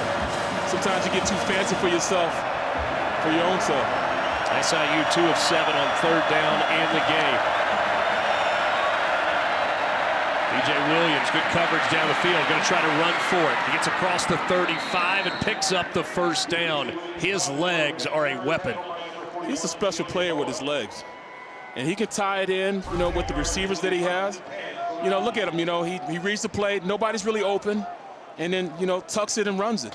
Gains 13 on the play. Fresh set of downs for the Salukis. Williams on a quarterback draw, gets to the outside and picks his way near midfield. That's going to be enough for another first down. A called run play on that. Offensive line just, you know, set and take the defensive lineman where they want to go. Don't stop them, just let them go. And then have the quarterback pick where he wants to go with the ball. Back-to-back runs of 13 and 11 for DJ Williams. This time flips it out of the backfield. Jalen Benefield on the catch, goes across midfield for a gain of 5. And that's all they need is, you know, a little bit of consistency on the offensive side of the ball. Consistency. Don't hurt yourself by jumping offside. The center has 2 calls where, you know, they jumped off sides. You know, that's 5 yards apiece. And then you turn around and you have some bad plays, then you're behind the buck. Right now they're playing consistent, you know, keeping the chains moving, gaining confidence each play.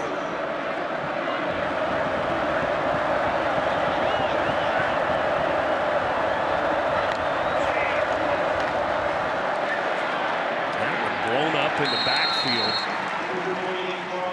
It's going to be a loss on the play. Good penetration by the defensive front. Yeah, you know, on this play, we talked about, you know, defensive players, and Isaiah Gasker just penetrates, and he's so fast. I think they call him the fast linebacker. He's the guy that they want to make plays at that Sam position.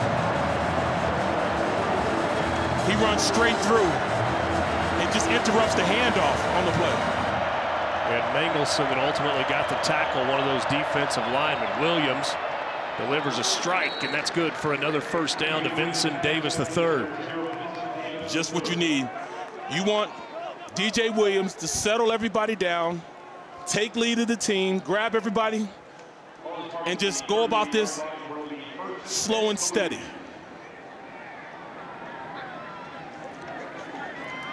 His confidence will then bleed into how they play.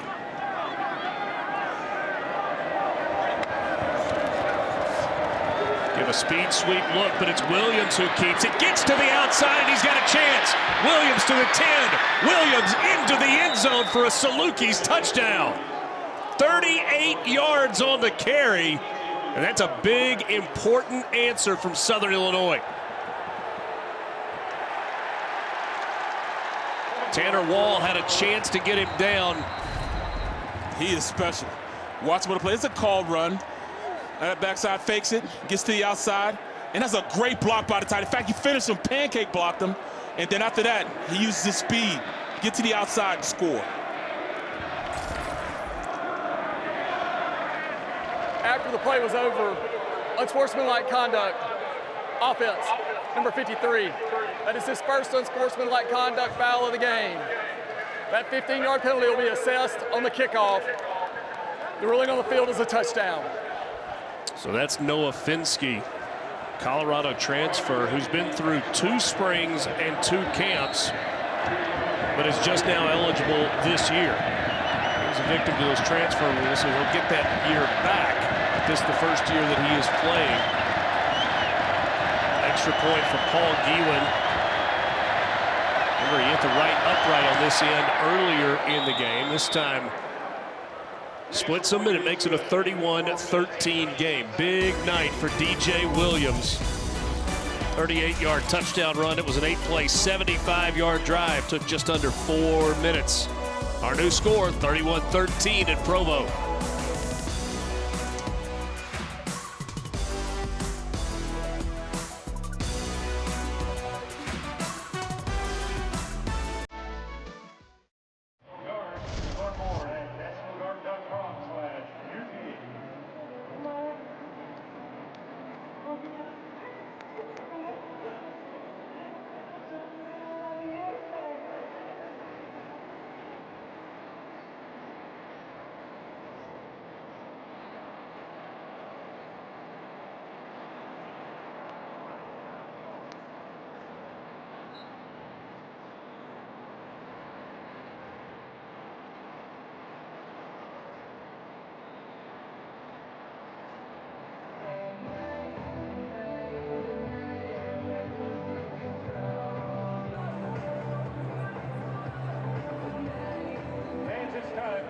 Selfie cam. Get out your phones and scan the QR code that will be up on the video board in just a moment for your chance to see yourself on the big screen. With zero sugar and even more delicious, Coca-Cola Zero Sugar, the best Coke ever.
Southern Illinois last year with a win over Northern Illinois. They also 2 years ago had a win over Northwestern. 3 wins against FBS opponents in the last 5 seasons. That's the most among FCS teams. So far this year, there's been only 1 FCS win over an FBS opponent. It happened last week with Montana State getting the victory over New Mexico. Kicking from the 20 because of the unsportsmanlike conduct penalty. Keelan Marion bobbled it. Well, Southern Illinois is going to come out just fine, thank you very much, despite the fact that they had the long kick. Absolutely. And this goes to show they think they're in it. They want to go out there and prove they're a tough, hard-nosed team, and they're never going to give up. And Coach Hill, he has those guys believing in themselves. A stop here, a stop there. Maybe they can crawl back in it, but at least they'll make it respectable. One of the things that Southern Illinois was focused on coming into this game was stopping the run. If you look at rushing yards tonight for BYU, 105 total. Ropati on the carry on first down for BYU. Devin Love with the tackle. All things being equal, that's a pretty good job to a team that really spent the entire camp wanting to be a running team. And they're stopping them with a 3-man defensive line. Retzloff's had a big night. 271 yards, 3 touchdown passes, both career highs. Was initially looking left, didn't see it, comes back to the right, and he completes the pass. That's Chase Roberts with another catch, his 6th of the game, gain of 14 on the play. Retzloff showing a little athleticism. They move the pocket, run a little boot, and his guy Roberts comes back for the big play. I think Aaron Roderick, A-Rod they call him, the offensive coordinator for BYU, has called a pretty good game tonight. Oh, an excellent game. Excellent game. Former wide receiver here at BYU, has been on staff since 2018 and coordinator since 2021. Wheel route on the sideline, dangerous throw. That one could have been picked off by Desmond Hearns. Had an interception a year ago. It was intended for Keanu Hill, the tight end, releasing up the sideline. Yeah, great coverage on this play, running step for step with him. But the thing that helped him out is he turned around and located the ball.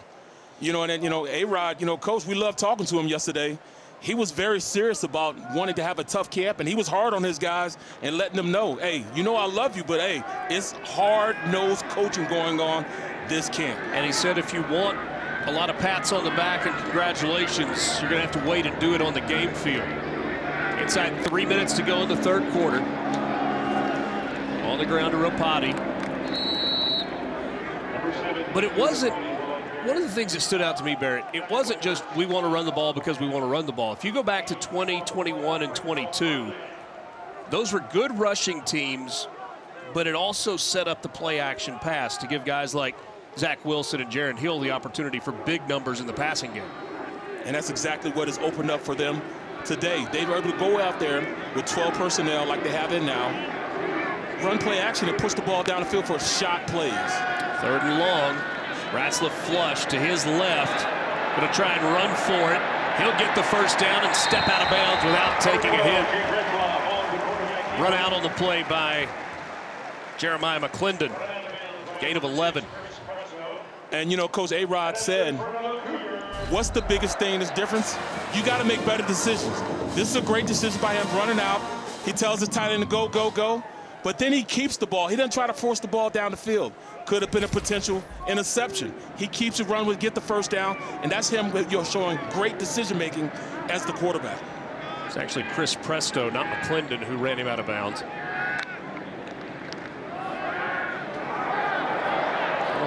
Double reverse there, and not a lot. Good discipline as Ubaid Steed stayed at home on the backside to make the tackle. Kingston handed it off to Keelan Marion. Great discipline by the defense of the Salukis. And penetration on the play, got up the field and kind of interrupted coming back on the play. So watch, he stays down, then turns around, transition, beats the block, and goes up and makes the play. That was a lot of action for a 2-yard loss. Right. Aaron Roderick told us about a difficult conversation that he had with Jake Retzloff. Under center play action. Retzloff with time, looking down the field and incomplete. High, maybe just a little bit behind Keanu Hill that time. Ubaid Steed in coverage for SIU. So they talked about the last 4 games, especially the last 2 games of the regular season. Threw a bad interception against Oklahoma at the 1-yard line on 1st and goal. Went all the way back for a touchdown. But then he came back out and drove the team down the field for a game-tying touchdown. Said he saw character and maturity in that. But he said, can we eliminate the critical mistakes, or is that just who you are? Jake Retzloff took that personally. Ball pops out at the end. Goes out of bounds, though. Jameer Khan knocked it out. And I thought that was, kind of shocking, especially when you look at how these younger players are, these new players are now. They get real sensitive. But, Coach A-Rod said, look, this guy wants you to shoot him straight. He wants you to tell him the truth. Don't sugarcoat it with him. He wants you to. The ruling on the field is a catch and a forward fumble out of bounds. There's an injured player. Timeout for the injured player. Looks like Southern Illinois forcing a punt here on 4th down. It will be the first time that BYU has punted in the game. But as I was saying, he really wants you to shoot him straight. He didn't want you to say, all right, Pat, hey, can you do this? But no, tell him what you want from him. And he's a coach's son. Both his parents being coaches really keep him, grounded. I mean, look at his mom. His mom's, she's a tennis coach. She wants you to shoot him straight. And he took that and worked an entire offseason with that, firing him up and really pushing him to be the best player he can be right now. And it's showing right now, 3 touchdowns in the first half. Jake Retzloff has gone the distance tonight. 16 of 25, 292 yards, 3 touchdowns in the game. Going into this season, the plan was they were going to have a package for Gary Bohannon. Bohannon, who started his career at Baylor, transferred to USF, has missed basically the last year and a half with an injury. They had been working on a package, and it wasn't just running plays. They said he's more of a quarterback than that. A close competition, but Gary Bohannon went to Aaron Roderick, the offensive coordinator, and he said this: Coach, don't do that. I'll be ready if you need me. All that will do is mess up Jake's rhythm. He won the job in a fair competition. Let him play. That's leadership at its finest.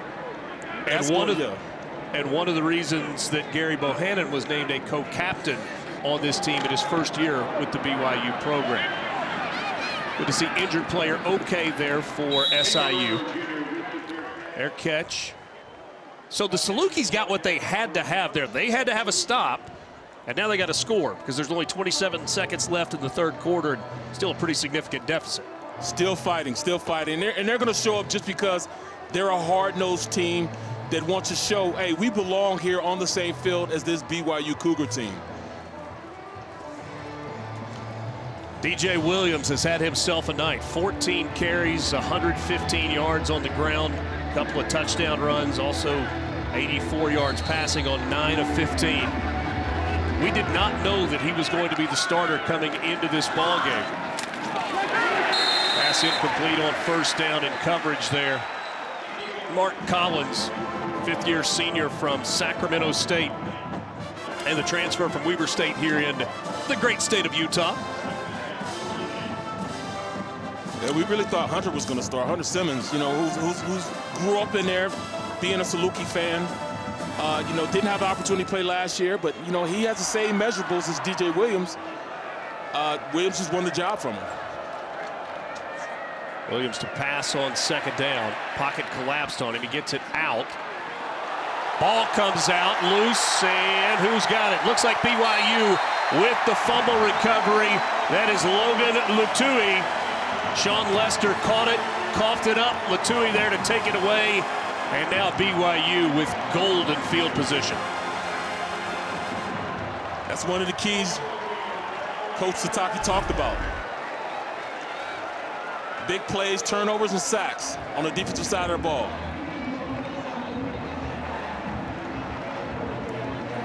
So 1st and goal for this BYU offense after Latui covered the fumble. He also is a Weber State transfer. First turnover of the game.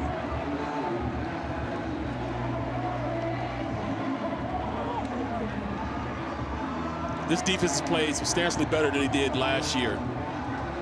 forcing the issue, rushing the passer, stopping the run, giving opportunities. You know, they want to play more physical. They're doing it today.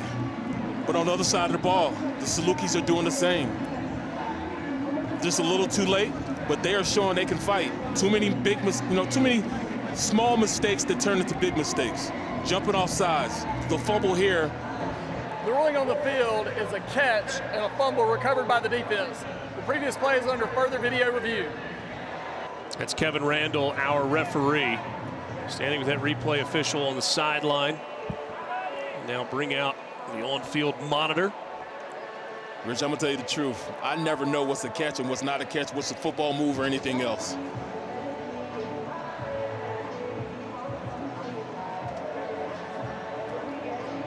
I mean, you played football, didn't you? Yeah, but I still don't know. All right, bobbling it, moving it around. Did he ever have possession? It looked like after the initial bobble, kind of tucked it and then lost the handle. Let's see. Yeah. You gonna call that possession? I mean, that's kind of. Yeah. I don't know. I mean, he didn't secure it. You know, that's a lot of stuff going on at one time. We'll wait and see. I'm with you. It feels like you're guessing sometimes. On that slow down review, it looks like right there he secures the ball with his left hand, and then in the process of trying to change Switch hands, it over, yeah. he fumbles it. A little bit harder to see in real time. So we've slowed it down for you there. That looks like he secured it also.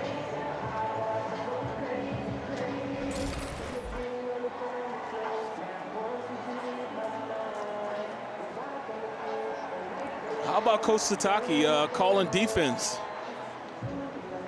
He's done a pretty good job. I would say so. If you weren't with us earlier, Jay Hill, the defensive coordinator in BYU, after practice on Thursday, was not feeling well. Ended up, at the urging of his wife, going to the hospital. He tweeted earlier today that he never imagined having a heart attack at the age of 49. And you couldn't keep him away from Lavelle Edwards Stadium, though. Did not think he was going to be here. Then we heard, well, maybe he's going to come to the game. And not only that, but normally he is on the field. He's in the box tonight, so taking it a little easy.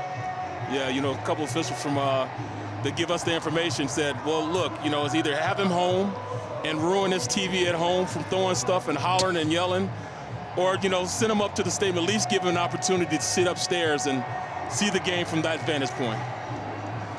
Is this not the greatest weekend? I mean, the football weekend starts on Thursday night. We were fortunate to be in Salt Lake City, see the season debut and the return of Cam Rising. Get games last night, all day today, late into the night tonight.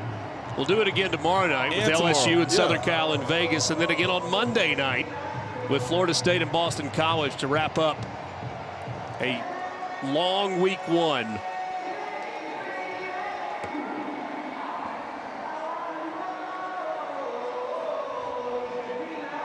All right, after a long review. After review, the receiver never had firm control of the ball. By rule, that is an incomplete pass. It'll be 3rd down and 10 at the 11-yard line. What a huge break for Southern Illinois. Yes, and that's why, you know, we don't get paid to make those type of calls. Because we were kind of leaning towards it being a catch. But once again, we're wrong. So they'll say incomplete pass. The ball goes back to the previous line of scrimmage, which was the 11. It's 3rd down and 10 as the SIU offense is back onto the field. The crowd here at Lavelle Edwards Stadium, which is full on opening night. Let's see this defensive line of the Cougars. The blue-clad Cougar faithfuls trying to make a difference right here on 3rd and long. Williams with time. He throws it. Incomplete. Blake Mangelson with the pressure right up the gut. No pressure last year. There's plenty of pressure now. And, you know, this is not, you know, with it being an FCS school, it still doesn't change the fact that they have a big offensive line, a veteran offensive line that are pretty good. And for them to get that type of pressure on them, you know, it just goes to show they had a great camp and they're working their way up to being some guys that can go out there and impose their will in the Big 12 Conference.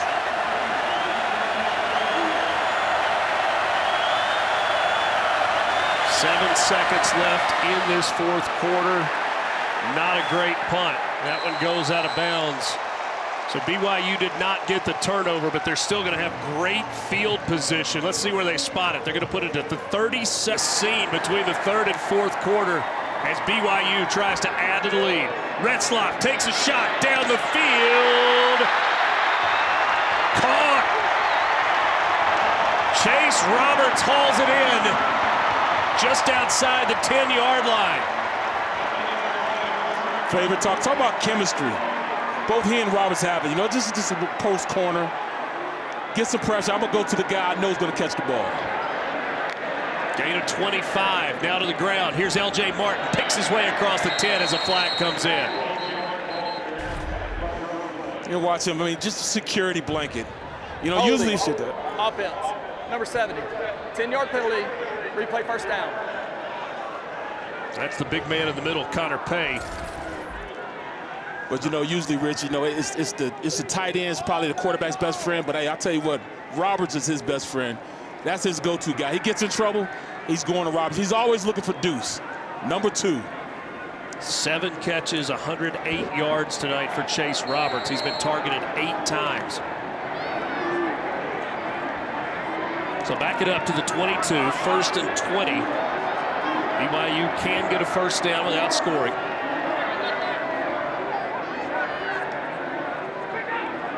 Marion in motion. They swing it back to Marion on the far side. That's covered well.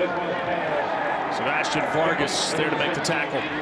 Vargas plays different defense. You know, it's cover 2. Nobody was in his area, so he goes and makes the play. He squats on the play, goes and makes the play on the outside. Got to play disciplined defense. If nobody's in your area on zone, why just stay there? Go to make a play somewhere. And he was able to go out and make a play on the outside. 2nd and 20. Check that 2nd and 21 after a 1-yard loss on the play. Epps comes in motion this time, but it's a handoff to Martin to the outside, down to the 10, down to the 5, shoved out of bounds just shy of the first down marker. Matava Tase with the block to open it up. Good old-fashioned block in his outside zone.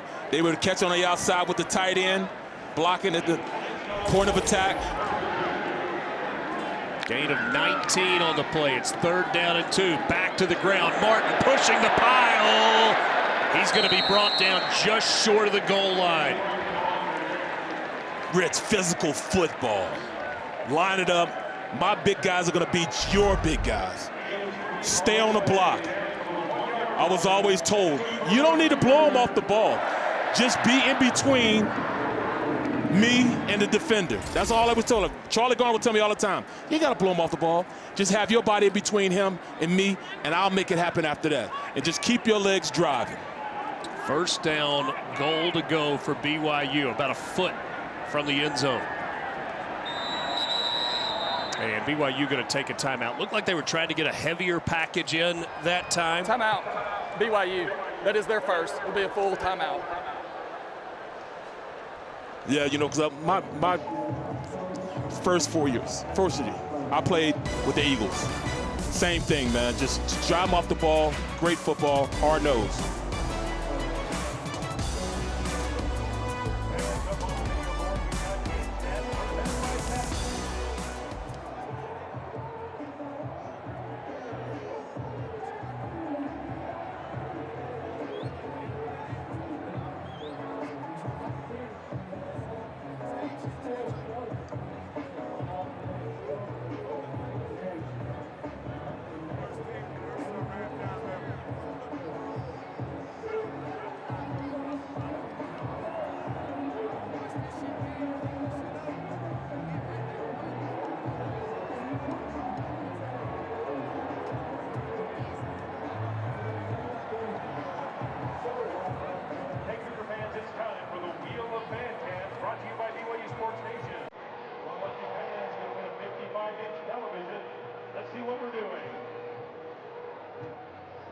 Titus the Karate Kid.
The famous line lit up on the side of the Wasatch Mountains just beyond Lavelle Edwards Stadium.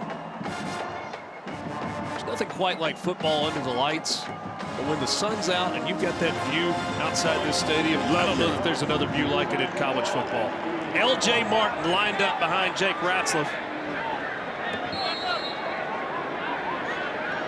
Ratzlaff in the pistol. Martin on the ground, powers his way into the end zone. It's another touchdown for BYU.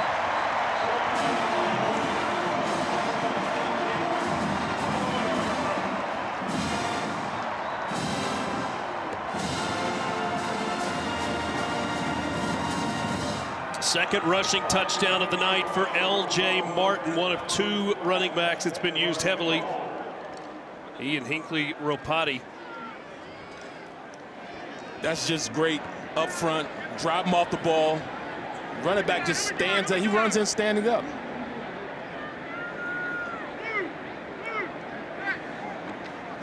Will Farron's extra point. Center cut. It's 38-13 with 12:35 to play on this Saturday night in Provo. Yeah, first off, he goes to his guy, his #1 target for over 100 yards, Mr. Roberts, Mr. Reliable. Then they start running the ball. Right behind that left side, ATN, Lepaho, Pay, and he walks in standing up. He didn't get touched till he already crossed the line of scrimmage. That's that physical brand of football that Coach Sitake was looking for and has looked for the last 3 years. Last year averaged just shy of 310 yards per game, 458 tonight with 12 and a half minutes to play. Just capped off a 5-play, 37-yard scoring drive in 2 minutes and 25 seconds. If you wanted to give an assist, by the way, on that last drive, I would go back to the 2nd and 21 play where the big tight end, Mataba Tase, got the seal on the outside to let L.J. Martin have the big 19-yard run. Absolutely. He was able to get on the outside, block the edge on the very outside, which allowed him to bend and get the outside for the big play. On the return, Tay Marrero. So it's a new look Big 12 here in 2024. 4 teams added last year. Look, it was 10 members of the Big 12 in 2022. 4 teams, Houston, Cincinnati, BYU, and UCF added last year. This year, with Oklahoma and Texas heading to the SEC, you get the corner states, Colorado, Arizona, Arizona State, and Utah joining the Big 12. And oh, by the way, it sets up a conference matchup for one of the great rivalries in all of sports, the Holy War, with BYU and Utah later in the season. That's going to be a really good game. Two teams that have so many interconnections as far as coaching staff and the guys that played each other throughout their Ohio high school careers. That'll be a war, a definite war. And so much overlap back and forth on these coaching staffs. Kalani Sitake was on Kyle Whittingham's staff for over a decade at Utah. Kyle Whittingham played football at BYU. We were at the hotel last night, and One of the people that was working there, she was wearing a BYU jersey. It was the navy blue, and I said, "Oh, you like the Navy?" She goes, "It's the only one I have." And BYU's staying at our hotel. She said, "I'm a Ute." I said, "All right." She was already looking forward to that matchup on November 9th. This one intercepted. Jacob Robinson hauls it in. He had 4 picks a year ago, including a 42-yarder that he returned for a touchdown against Cincinnati. He's in the INT column in 2024. Yeah, that was a bad decision by Williams. At no point was the receiver open. In fact, they were jockeying for position, and the receiver lost his footing. But I tell you what, great defense on the outside. Physical brand of football on the outside. See, 70 tackles a year ago. Plays 3 different positions: corner, safety, nickel. That's his physical play. Very physical play. Gets his hands on him on the outside, but then he just brings it in. We're not going pass interference on the shove out of bounds? No, we're not going to do that, you know. I mean, that's home cooking. That's what happens when you're at home.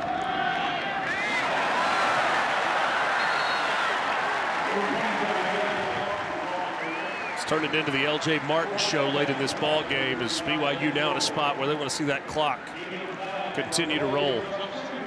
Keep rolling it up. And L.J. Martin, he's going to love that. Hand it off to a feed me. He hadn't had enough work in the first half. Let's make sure he earns it in the second half. Last year as a freshman, a career-high 93 yards against Texas Tech. He had 518 yards rushing with 4 touchdowns on the ground, 1 receiving. Tonight he's got 1 of each. And they go to him again. Enough for a first down. Shane Roth on the tackle for SIU. You know, little counter action on that play. Pull the backside guard and the tight end, and just let LJ pick where he wants to go. You know, a lot of the times when they run those power type of plays, it ends up being cut back behind the center instead of front side like it's supposed to. Miles Davis into the game at running back for, I think, the first time tonight. Retzloff swings it to Davis out of the backfield. Look at the speed in the open field as he gets down to the 30. Now spotted at the 31. Gain of 21 on the play. Great game plan. And you watch the tight end on this play. He kind of occupies that linebacker role for a second, which allows him to get to the outside on the play. Well, he better watch himself.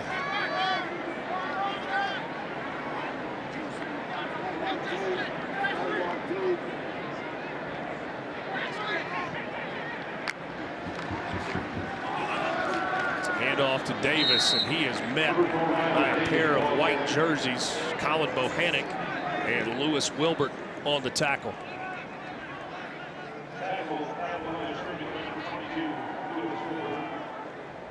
Kalani Sitake was talking about his quarterback, Jake Retzloff, in our meeting yesterday, and he kind of had a sly grin on his face. Not right now, but yesterday, when he said, "Jake is a live personality, kind of a wild stallion. What do you do with it?"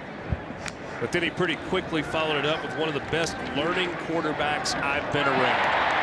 There's a strike to Cody Hagan. First catch of the game for Hagan, the freshman from the powerhouse here in Utah, Corner Canyon and Draper.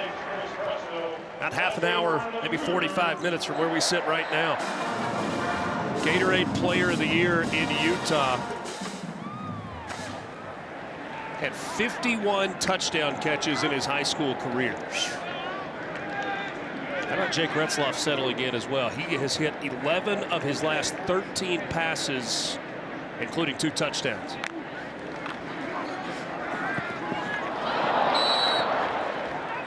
Yeah, get it to Keanu Hill, incomplete. Yeah, he's just like you said, Jake. You know, when he talk about Jake, just say, you know, he's kind of a gunslinger, but he doesn't make the same mistake, you know, twice. You know, you coach him, he takes that, internalizes it, and goes on to the next one. Now, he might find something else to do that may not be what they want, but at least he's very coachable. Told us he still talked to his high school coach, Matt Logan, on a regular basis. Credits part of his development to what he got in terms of coaching in high school. Jeremiah Baxter on the tackle of Retzlaff. Third down coming up. A little QB run right there. He's either been handing it off or passing it. You know, he hadn't been running a lot, and I like the fact they added a little bit of that QB run. Fakes it, looking, and he's dropped. Combination of Colin Bohannon and Perella on the tackle. Bohannon is their guy. You know, he's the spark plug. He's the middle of that defense, and they're going to keep bringing him. He's still going to keep playing as hard as he can. But I think they were just a little overmatched today. You know, they sent him. He reads the play, but then, you know, his guy that he has man-to-man, the running back, doesn't come, so he blitzes. We call that green dogging. Your guy doesn't come, you blitz. Will Farron 1 for 2. He missed from 36, made from 50, and now he is made from 41.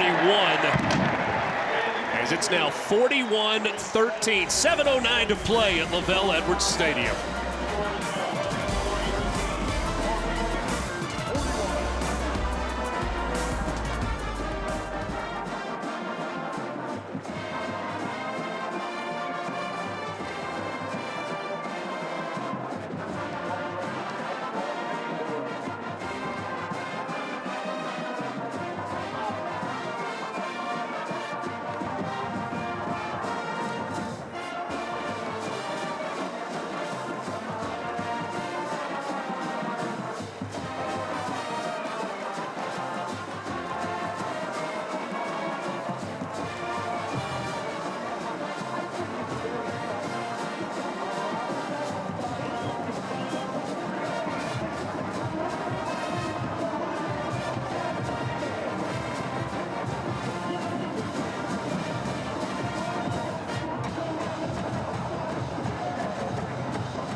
Kalani Sitake wanted to see more out of his defense.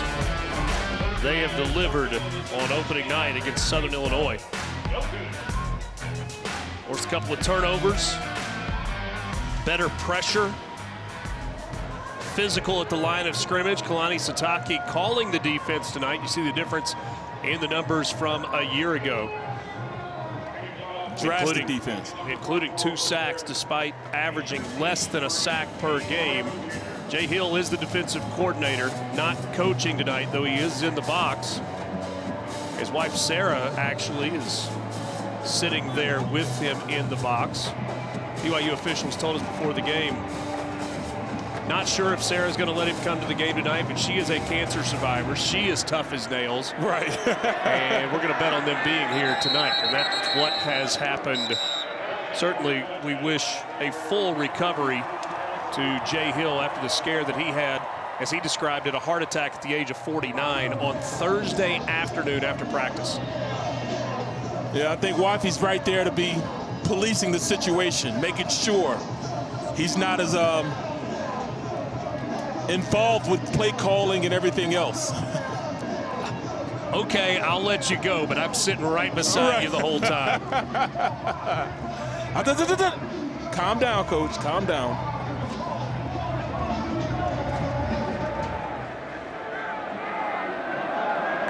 New quarterback in the game. It's now Hunter Simmons getting an opportunity for Southern Illinois. Completes it to Wiltrell Hartson out of the backfield. Hartson came in as a running back on that last offensive drive. Get a look at Hunter Simmons, the junior from Marion, Illinois. Played in 5 games a year ago. Touchdown and an interception, 169 yards passing. He's a local kid. Started going to the Salukis quarterback camps when he was a sophomore in high school. Said he needed some time to develop, but has a great arm. And frankly, he was ready to go for them last year if needed. Nick Baker, the quarterback a season ago.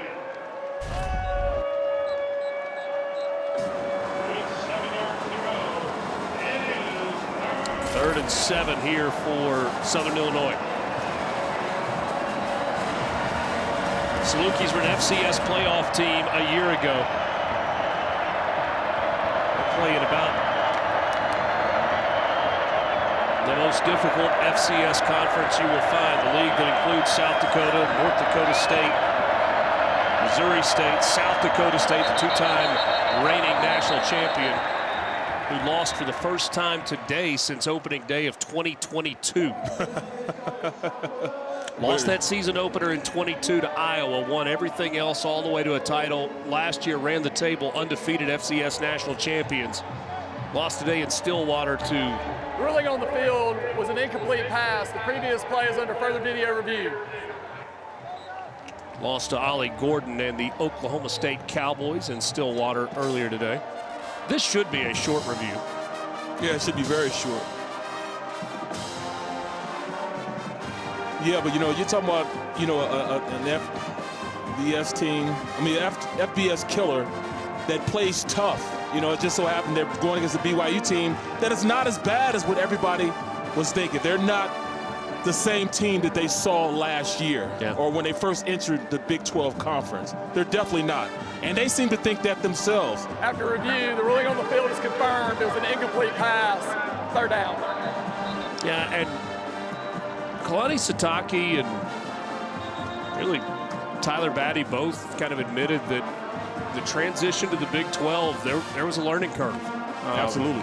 Tyler Batty said, we learned a couple of things. One, we can compete with everybody in this conference, but the margin for error is basically non-existent. You have to play well every single week, regardless of who you're playing. And they also talk about the war of attrition. They were good with the ones, but somebody got hurt. Oh, blitz up the middle. Good job by Simmons getting rid of that. He completed it to Wiltrell Hartson, who was his hot read, but he paid for it as he let go of the football. That was a tough play, but he just stood in there and took the hit and delivered the ball.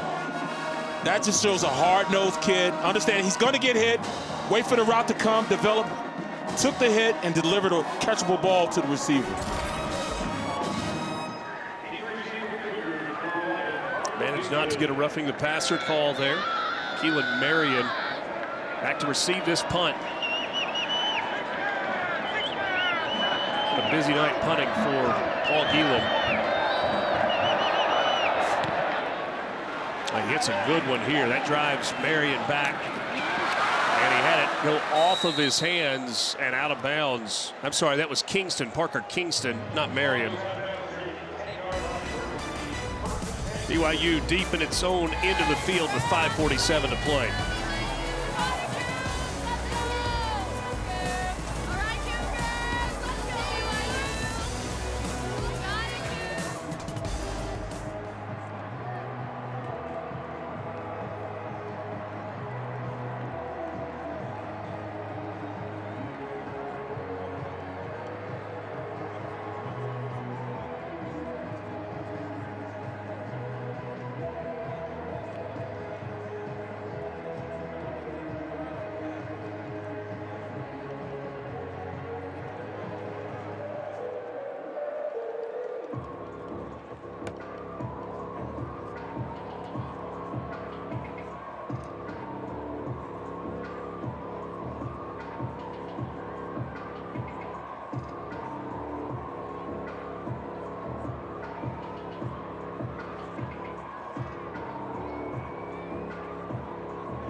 shoot game for a chance to win a $250 gift card to Nike.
Congratulations, you're the winner of a $250 Nike gift card. Go get your own pair of kicks, courtesy of Active.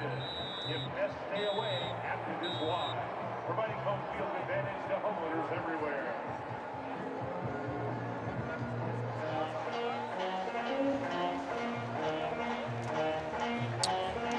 Gary Bohannon, what a moment. Back onto the football field for the first time since October 15th of 2022. 7 games into the season at USF 2 years ago. A severe shoulder injury, missed the remainder of the year and all of last season. In November, decided that he was coming to BYU. Nearly 3,500 yards passing in his career. He led that Baylor team in 2021 to a Big 12 title game appearance and ultimately a win in the Sugar Bowl. So good to see Gary Bohannon back on the field as he gives it to Miles Davis. Hard running there by Miles Davis out across the 20-yard line, enough for a first down. You know, you talk about the amount of respect that, you know, Gary has. They love him here in Provo. And this team has the utmost respect for him. He's actually a captain on this team. Well, and he has a 5-year-old son, Gary's son, Caden. And 5 years old is old enough now to remember his dad playing football. Right. You know, for most guys that play college football, you know, your kids grow up and maybe they watch film or old game tapes. Maybe they hear about what you were. But Caden, getting to see dad play in this BYU uniform's got to be cool. It's definitely cool. You know, my son, when I was in college, my son was, you know, when I graduated, he was 3 years old. He didn't really get it until he was right around 5 or 6, and I was in the NFL by then. Bohannon tosses it out to Davis. Davis driven back on the play. On the tackle that time, Elijah Gunn. Rich, you know, this is what they needed right here. This is when you roll in the depth. They talk about they didn't have enough depth last year. The number ones were good, but no depth on the 2s and 3s. Well, this is how you get that depth that you need. Getting these guys an opportunity to go out there and run reps, get some playing time, and you got to blow teams out to do that. Enoch Nawahine into the game as a running back. Bohannon keeps it himself. He's going to be brought down short of the 30 short of the first down marker by Ben Bogle. Hey, you want me to blow your mind? What is that? High school numbers for Gary Bohannon. Came out of Earl, Arkansas.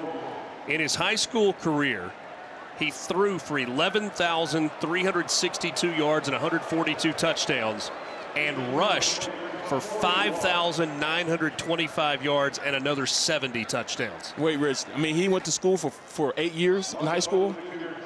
that's 2 years. That's 2 high school careers worth of numbers. Unbelievable. If I were going to guess, I would guess that he started playing as an 8th grader, but I don't know that. That's absolutely crazy. BYU, that is their second. Be 30 seconds. 3:20 remaining. 142 touchdown passes and 70 touchdown runs at Earl High School. He was, as you would expect, the player of the year in the state of Arkansas coming out of high school. Should have been in the United States. That's That's almost unbelievable. Gary Bohannon coming into this game after a great night for Jake Retzloff. Tonight, kind of a great dream come true. He earned the starting job in camp this year. All he wanted to do was be a Division I quarterback. Tonight, starting in the season opener, a monster night for Jake Retzloff. Career highs, 348 yards, 3 touchdowns on 20 of 30 passing with no interceptions. And his first win as a starter after going 0-4 last year. You're absolutely right. Took over for Keaton Slovis as the starter after an injury ended his season. Again, Jake Retzloff. That's a pretty good night. 348 and 3 touchdowns. And let him tell it. He's supposed to do that. I've met confident young men in my life, but he is by far one of the most confident guys I've seen. One of the things that really jumped that they talked about yesterday, he had 1 turnover between spring ball and fall camp. In all of their 11-on-11, 0 turnovers in the spring, 1 interception in fall camp. Well, you see what Coach A-Rod asked him, and you know the exact question that he asked him, but the way in which he asked him that. Good throw. Got to bring that in. Jay Jones, the intended receiver. Tough catch. Pretty good coverage that time also by Marcus McKenzie. Like we said, Coach A-Rod was very, very upfront with him and said, look, can you get rid of these mistakes, or is that just you? Are you just going to continue to be the gunslinger? And he said he's going to change it. Well, he changed it.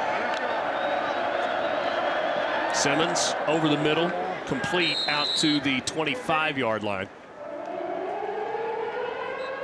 Allen Middleton on the catch, the redshirt freshman.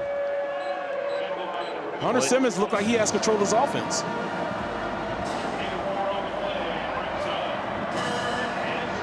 Well, what we saw with DJ Williams tonight was special, especially with his legs.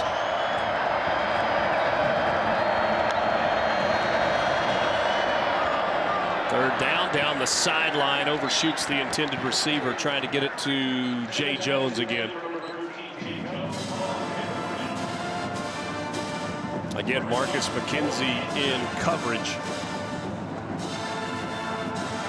4th and 6, and Southern Illinois will punt it away.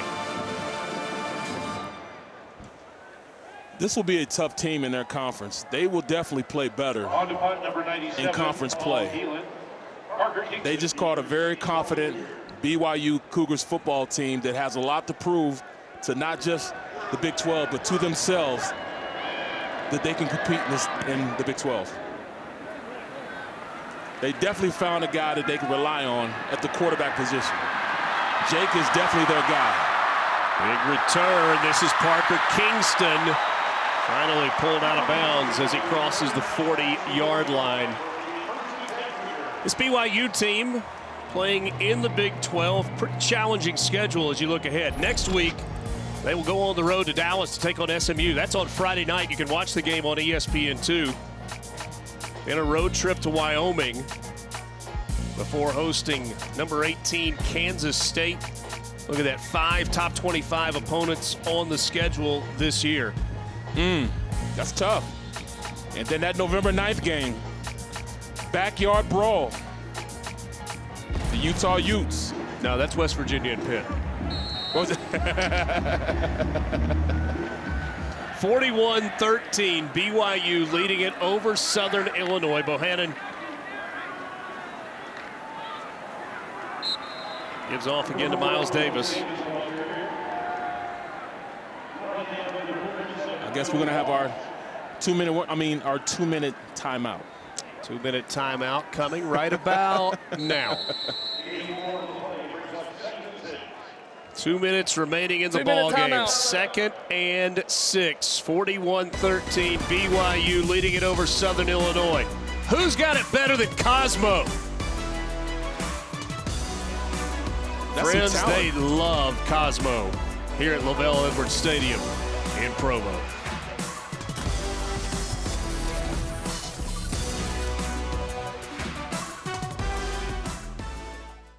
Utah is a special place. Our communities, the people, the history, there is no place quite like Utah. At Siegfried and Jensen, we're honored to say that we are from Utah. We live here, work here, and when someone is injured, we're proud to say we've helped a neighbor when they've needed it most.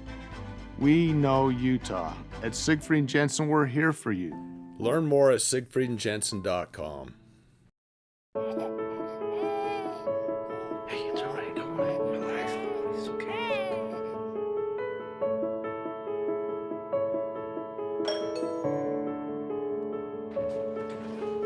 Hi. How are you feeling now? Tired. He's adjusting just like you are. But remember, we're in this together. We love you so much.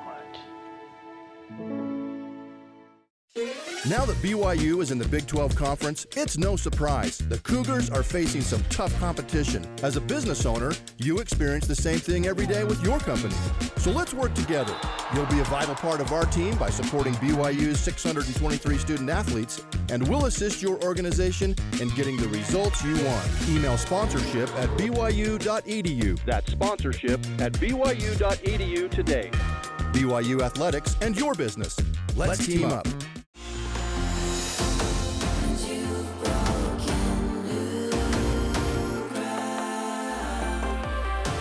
We're people of faith, and we know that there's nothing that God can't do. Aiden, I'm your dad.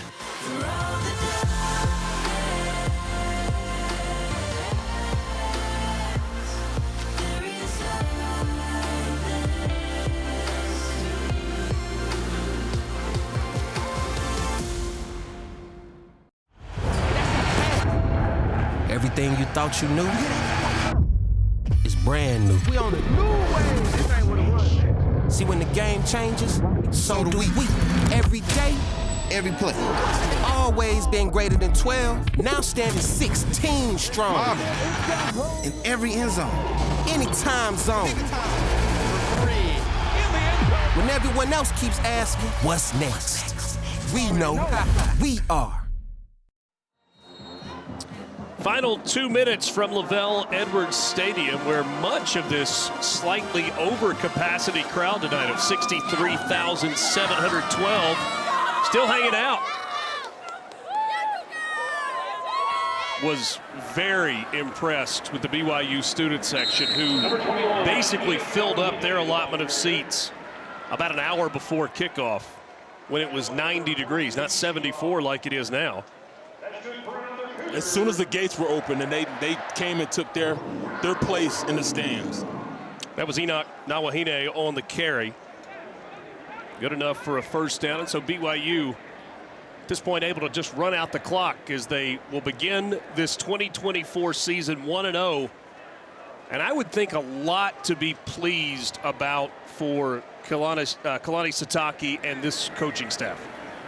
They did what they were supposed to do. They came in, established the run, played physical brand of football. Defensively, they got after the Saluki offense.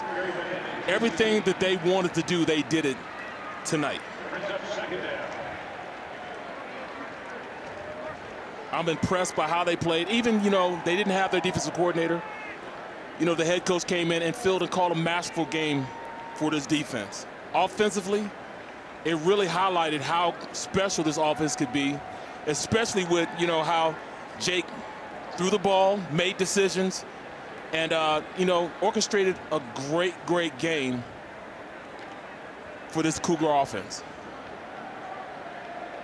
Wire-to-wire victory tonight for BYU.